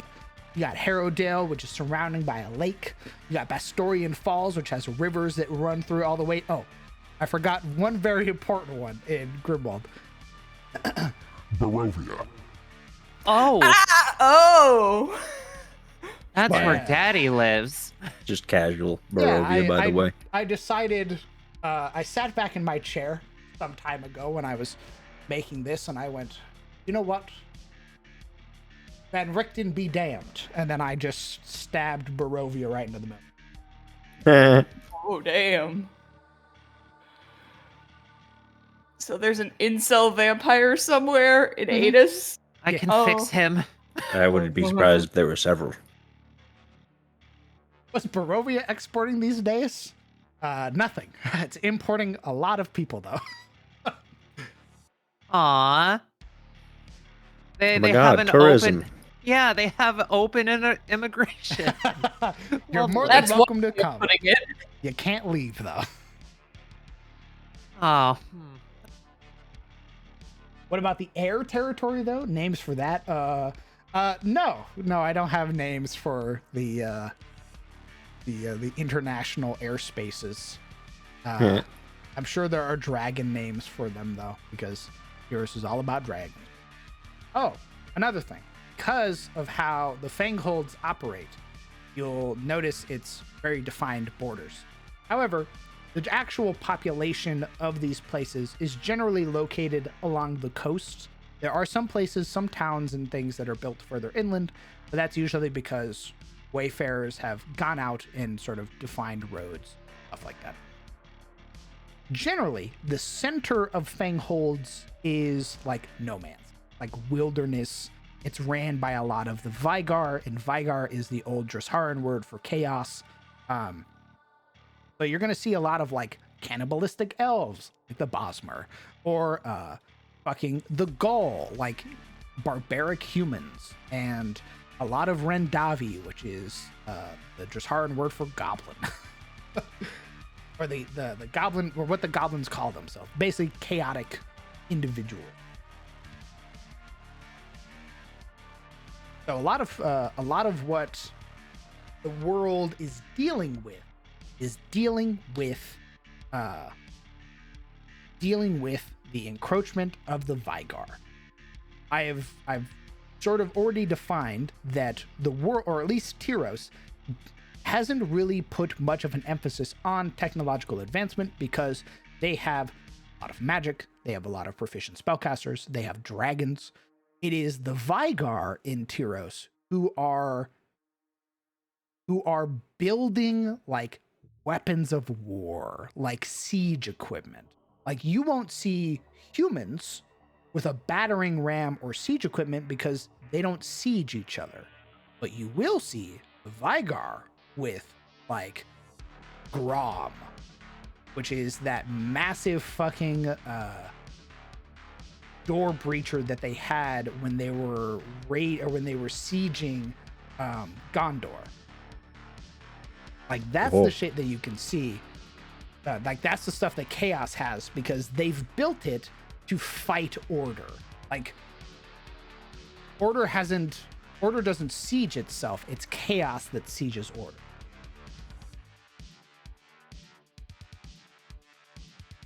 Where are the best wineries and distilleries? Probably Katarina. Katarina is probably where you're going to get the best wine. Yeah, like it would be the Vigar who have trebuchets and ballista. Like the dragons of Tyros know to avoid going inland if you're not a chromatic, because the Vigar have things like scorpions, where they're gonna shoot a fucking metallic dragon out of the air because they've built weapons explicitly for that. Humans don't have that because they're not like they're fighting dragons hand to hand. It's Chaos that's building these weapons of war to like shoot down a platinum dragon that flies over and shit like that.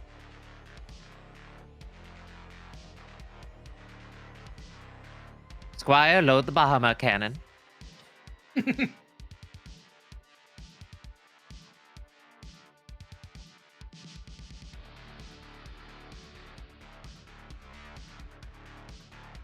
Humanity are idiots? No. I wouldn't say they're idiots. They don't need that, right? Like, why would you make a trebuchet if you're never going to use it?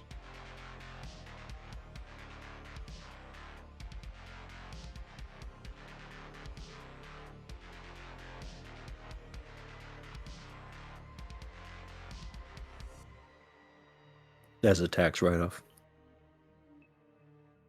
Or who the fuck fights dragon hand? Literally adventurers. That's look at any Wizards of the Coast adventure. They don't give you siege equipment to fight Tiamat. They say, hey, should. here's a dragon slaying longsword. Fucking have at it, shithead. Imagine if they did, though. I just think we need to shoot more things out of cannons. How are the relationships between the elvish peoples? Well, Western elves are homies with everybody. They're homies with dwarves. Dwarves are homies with elves. Elves are homies with humans. They feel very deeply for their kin in the east. They feel like they've strayed very far from the actual teachings of Eld. Sickens them to hear that they were basically going to burn Eowyn.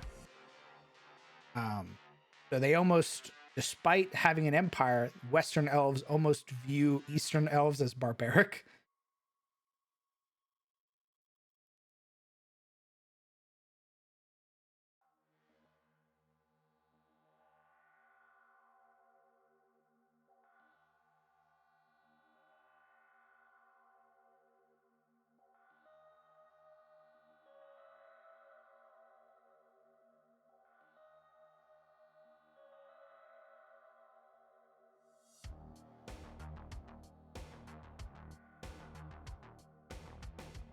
Well, so imagine this, Metis.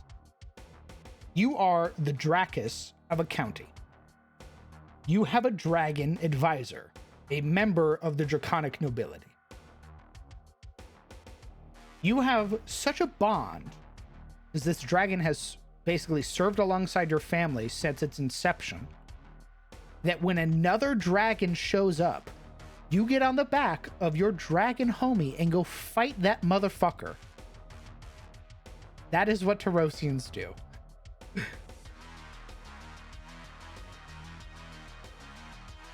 If a chromatic dragon attacks a county, the Dracus is going to go to their dragon homie and be like, my friend, we gotta go hunt some shit. And then they're gonna go hunt down that chromatic. Unless something is already happening and they cannot dedicate resources to. What then happens is that they will call upon wayfarers to go hunt down that dragon.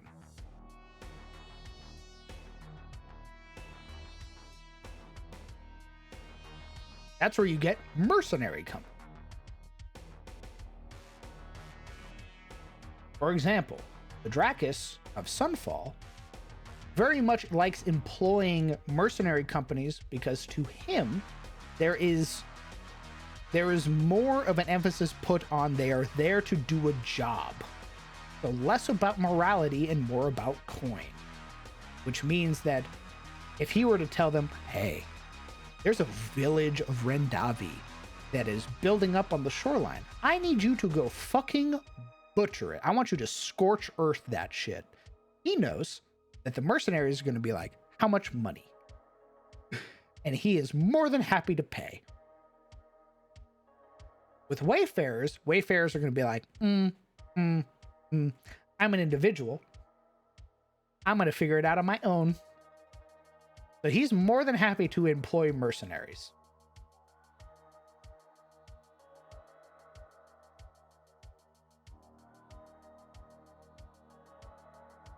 The fuck you doing?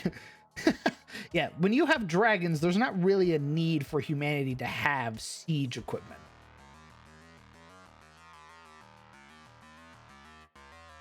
I think it'd be cool to have an all-dragon party in your setting where some PCs play as dragons. I think that'd be a very different campaign. Oh, yeah, it would be. That'd be a very different campaign.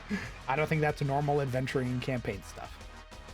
Good dragons versus evil dragons. Correct. There's a bigger emphasis in the new Adis on factions. Big emphasis put on order versus chaos. If you are on the side of order and law, you oppose chaos wholeheartedly. But are these dragons stereotypical in that they want all the gold?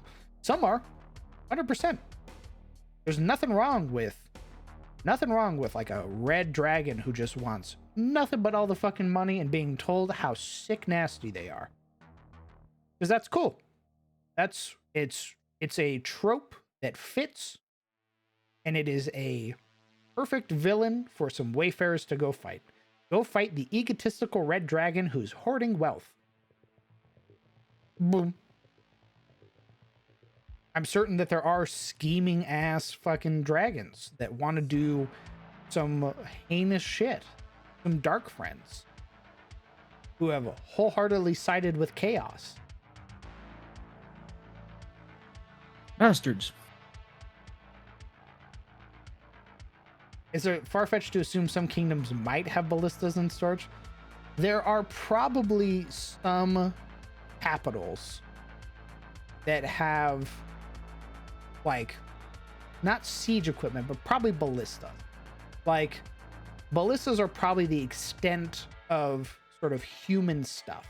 Now, I will say, humanity does have cannons, but cannons are often relegated to ships or ship warfare. If you're going to find cannons, it's usually because it's a ship coming out of Eredhurst. House Wormguard's ships are probably out there fighting the Reavers, the Thraxians, and fucking shooting the shit out of their ships. That's where you're going to find cannon. You might find ballistas because they're like old Drusharan scorpions.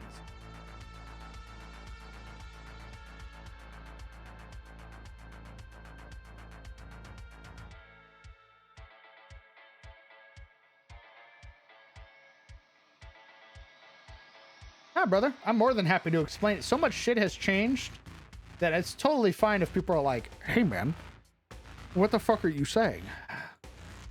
That's not what you said 6 months ago. And I go, I know. I changed it.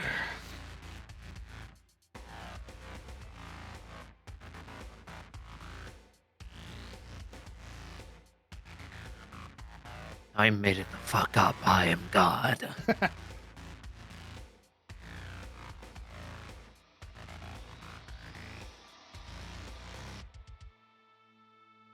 We're about to shrink the shit out of this map, by the way. We're zooming in on one county.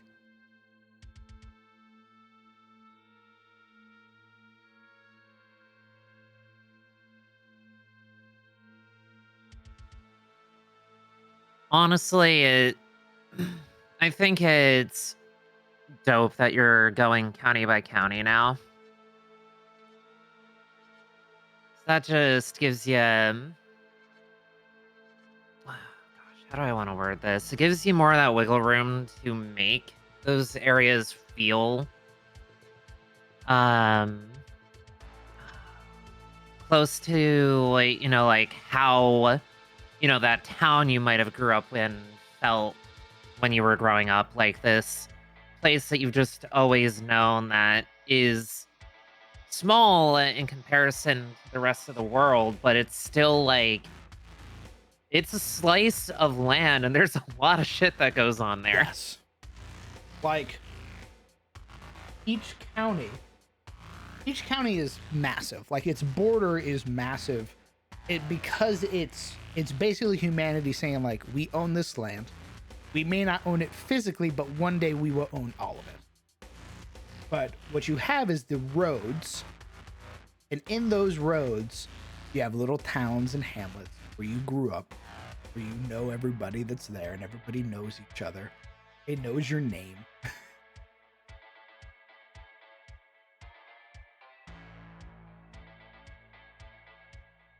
Barovia is in a dragon-themed country. Would the Count be Dracula?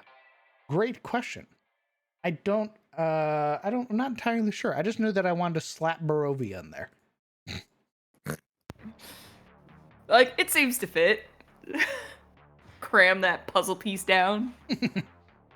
Why is... Gonna tuck that into a misty valley and let people figure that out.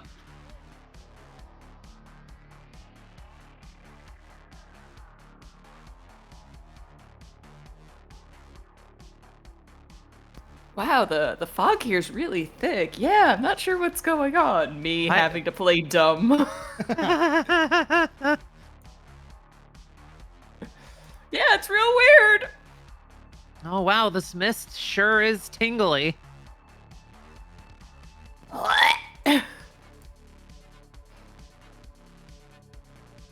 That Barovia was part of the Shadowfell? You thought wrong. It's right there in the Grimwald.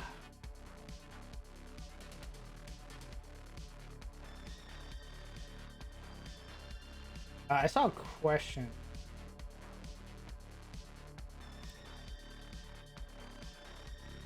Is there an Atlantis in your world? Technically, sort of, in a sense, in so much as like I have like a Numenor, which is basically an Atlantis.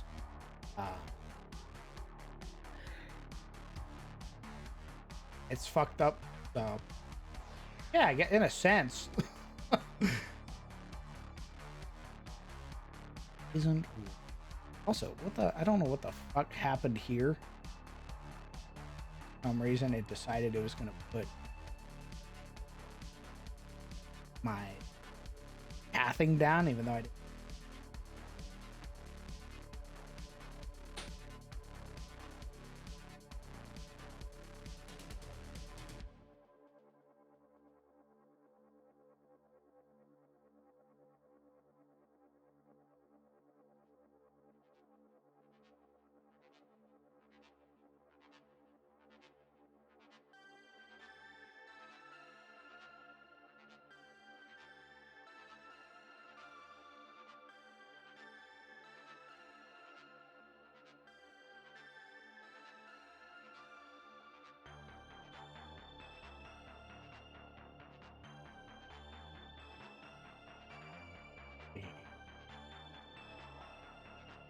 More so like Barovia was a place, and then the demi-planes of dread and shit happened. So like historically, Barovia was a place in Tyros, and then Strahd and some other shit happened, and then Barovia became what it is. It's basically like a little black hole in the middle of the Grimwald. People basically avoid the river that runs towards it.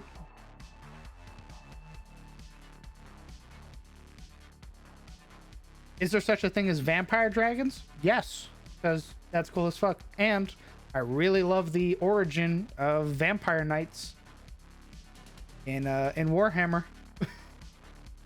The fucking dragon knights, where they went out and they bit a dragon and drank its blood and did some sick ass shit that way. Big fan of that. I think that's sick as fuck. Fully expect to see vampire dragons and dragon vampire knights.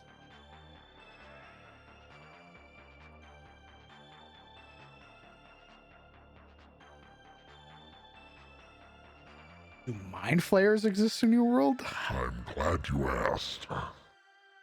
Yes, they do. They exist to such a degree that they are pivotal bad guys.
Inga.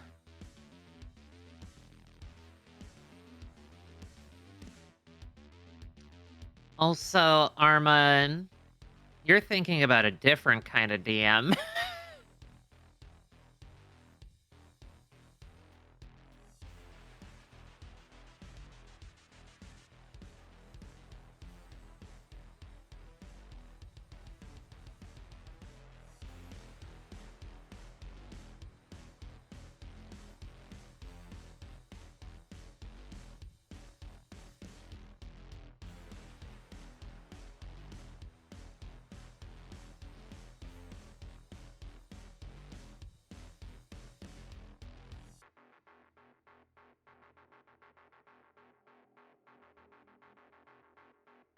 Oh, then my player is another name for DM.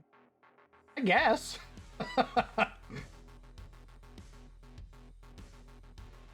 Situationally.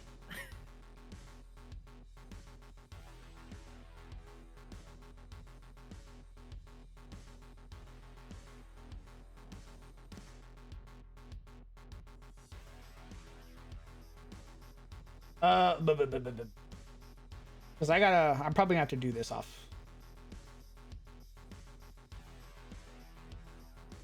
Um.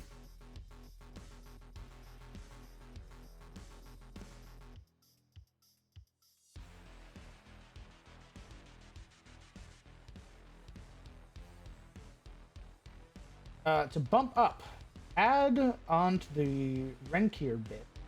Rendevi would really want to ascend because their personality identifies stripped from them in the ascension process, merely becoming an extension of vessel of Aronach's will onto Tiras. Like any old Rendavi, any old time, afflicted with the blood madness, food chaos for a while, start targeting and attacking his fellow Rendavi and try to eat their heart. Oh, Jesus. Cool.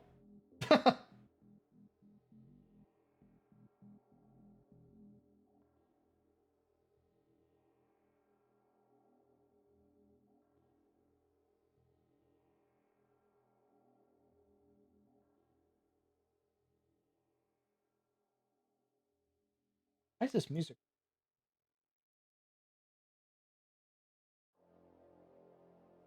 Because the loop has started.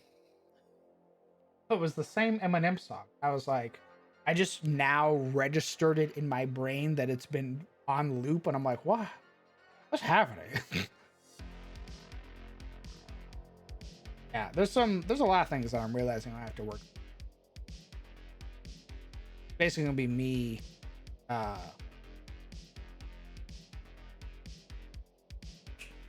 Oh, Very, like, troubleshoot. granular. Yeah, granular fuck shit. Be a lot of me troubleshooting problems.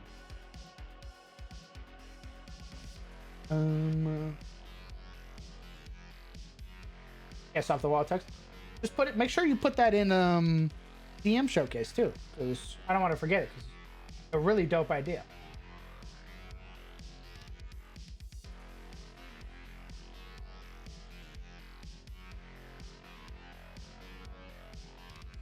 Vex is reminding me that I want to do another fucking Baldur's Gate 3 playthrough. Fuck you. Fuck you. I will be right back. When I come back, I don't know what else I'm really gonna be working on. Also feeling pretty lethargic, so when I come back, we might be ending stream. I know a short stream for coming back. I'm still working back into longer stream. So I'm gonna take a break. I'll be right back, and I'll figure out what we're gonna do when I come.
I'm doing okay, thanks. I woke up from a food coma today. Oh, goodness.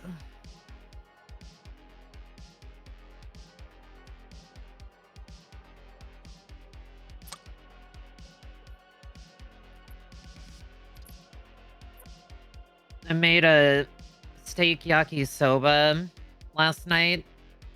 And went to town.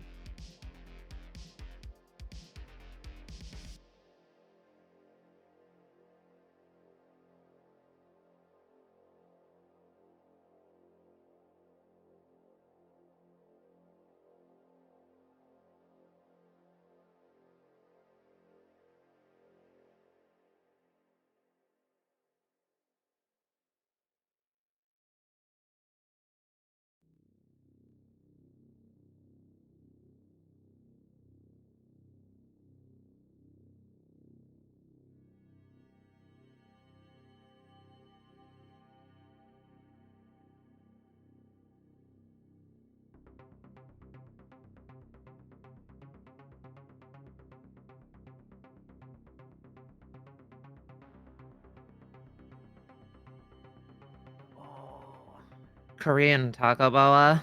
Yum.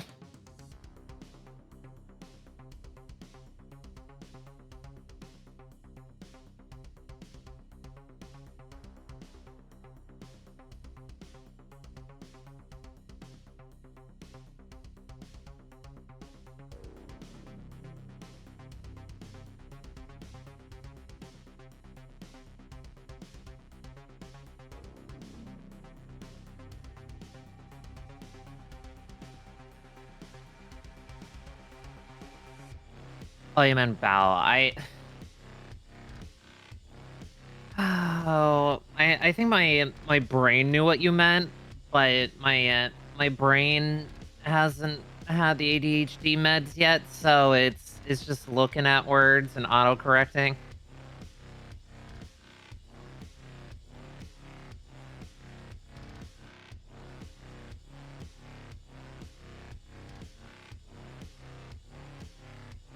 What are you doing over there, Marana?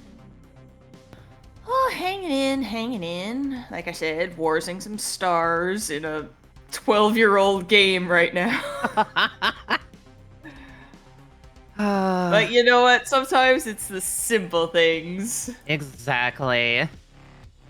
MMO of go here, kill thing, collect reward. I mean, sometimes it's just what we need. We need the simple structure. Like, that's all you gotta do. Mm-hmm. No need to be a genius. And right now there's a world boss who almost rocked my shit as I was walking down a fucking road. So Oh, God. I was literally like, do. What the fuck is that? Well, what's that record? Ah! Like, what in the hell is that? Why is it so goddamn big? Oh god. Gosh, I never did get to, like, the world boss stage of SWTOR. That makes me really sad.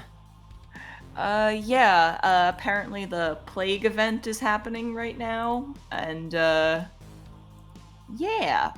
Yeah, they got some weird bosses hanging all around Alderaan. Ooh. I was like, okay, I'll roll up. There's like 10 other guys, like, hanging out around the world boss, like, who's gonna go first? Playing chicken. Yeah, Oh my Rochambeau for it.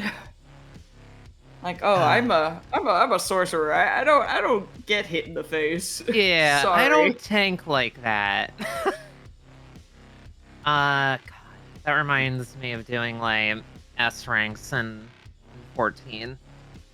Oh gosh. Oh, Shadowbringers S ranks. Everyone dying to a fucking oversized gorilla for 2 weeks. This is the life we've chosen. Yes.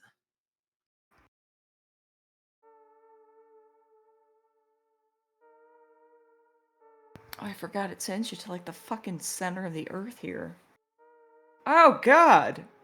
Oh. Well, I now see where the problem is.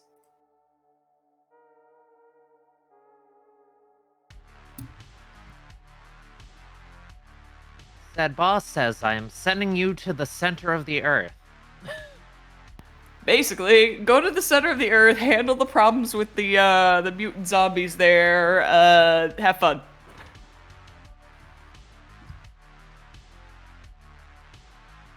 It's always gotta be the zombos.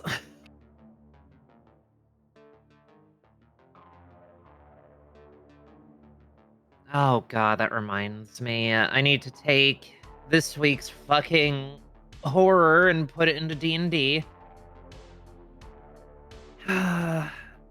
Zombie deer virus has been confirmed to be transmissible to humans.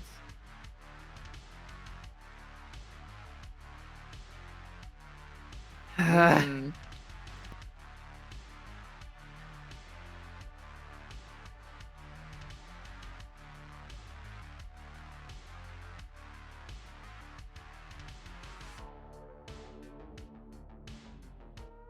It sure is, Thax. It sure is.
Oh my god, I'm the worst.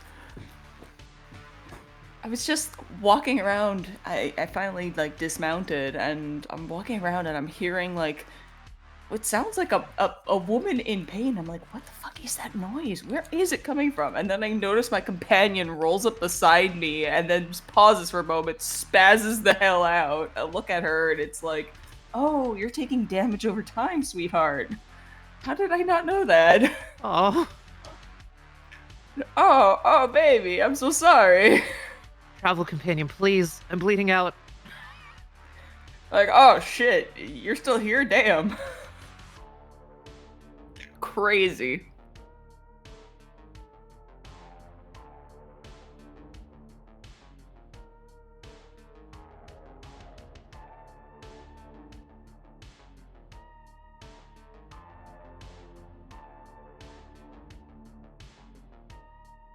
The funny thing is, it's kind of overlapping with their Christmas event. So you see some people in like that are throwing snowballs in the middle of like this zombie hellscape. It's pretty funny.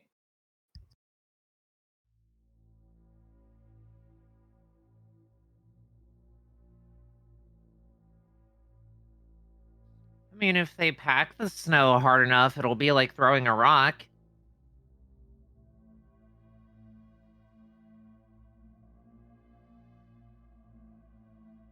Hides one of the vaccines in the snowball. Yeah.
Actually, Gullier has a question for you over there. For whomst? What are you? Oh, I do not have the stream up. What's good? Say to use fair. Like, shit. Yes. Oh, fuck. Twitch is a thing.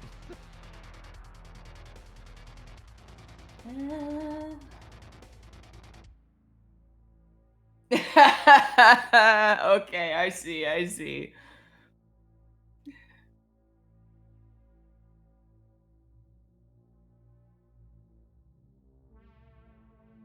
Shut up, Itis. Shut up. But yeah, don't know. The hunting thing kind of got kiboshed by, one's friend dying. So we'll see. Maybe we'll just, you know. I am. Oh, sure. Extremely valid. Mm-hmm. We did a nice 4 hours. We reworked a bunch of stuff. I got pissed off at Coat of Arms Maker. Times.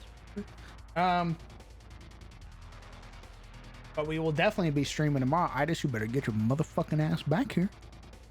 I swear to God. We definitely will be streaming tomorrow though. And we'll probably be working on Saints tomorrow if I'm not. Saints and Hell. Sort of get a nice sort of understanding of both. But tonight I'm gonna chill. At least my recent sickly induced bed. I'm sure within the week of being healthy, I will ruin it. So yeah. Go ahead. Why don't you guys go ahead? Bye. Me. You're not. Goodbye, chat. I'll be bouncing as well, so I hope you guys have a fantastic night. I'll catch you guys later. For sure. Rest well. Say good night. I said night. I didn't hear it. Good night. Good night. Thank you. All right, bye-bye. Okay.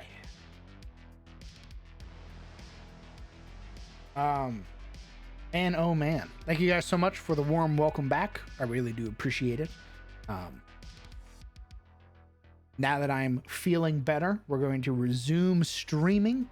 No more weird plagues to keep me away. So you will see me tomorrow for World Building Wednesday, as we start working on some of the more divine motifs of Aegis. As always, I appreciate every single one of you guys. Thank you guys so much for coming out and supporting the stream, for hanging out with me. For all the new followers, hello, welcome. I'm the Crown DM. I'm a 5th edition Dungeon Master who runs games in his own homebrew setting, the world of Aegis. What you just saw is our regularly scheduled Tuesday stream, TPK Tuesday. Our usual streaming schedule is Tuesday, Wednesday, Friday, and Sunday. Friday and Sunday are usually dedicated to game days. However, we're sort of in the middle of a impromptu world rebuild, so when the games start up, I will let you know. Just expect general content streams. D&D usually related on Friday and Sunday. Sometimes it's variety streams. Who knows? If you'd like to know more, you can join the Discord to hang out with all the cool people you hung out with tonight. As well, you can follow the Twitter for notifications of when I go live. Subscribe to the YouTube to get access to all of those beautiful world building VODs, as well as map making VODs and game VOD. Oh, and if you'd like to get your hands on some beautifully made maps, made by yours truly, the Incarnate, you can subscribe to the Patreon. For $5 and $10, you can get your hands on some map packs, usually in 4K and 8K, gridded and ungridded.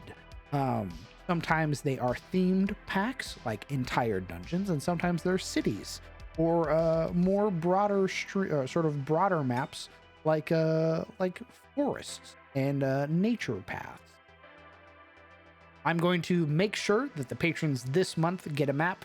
It's probably not going to be 3 maps because majority of my month was spent laid up being sick. But I am going to make sure that you guys get a map. It's probably going to be the Summer Hall map, the Summer Hall dungeon map. But probably Summer Hall, and then the Forlorn Tower dungeon that I made. Yeah. That's it.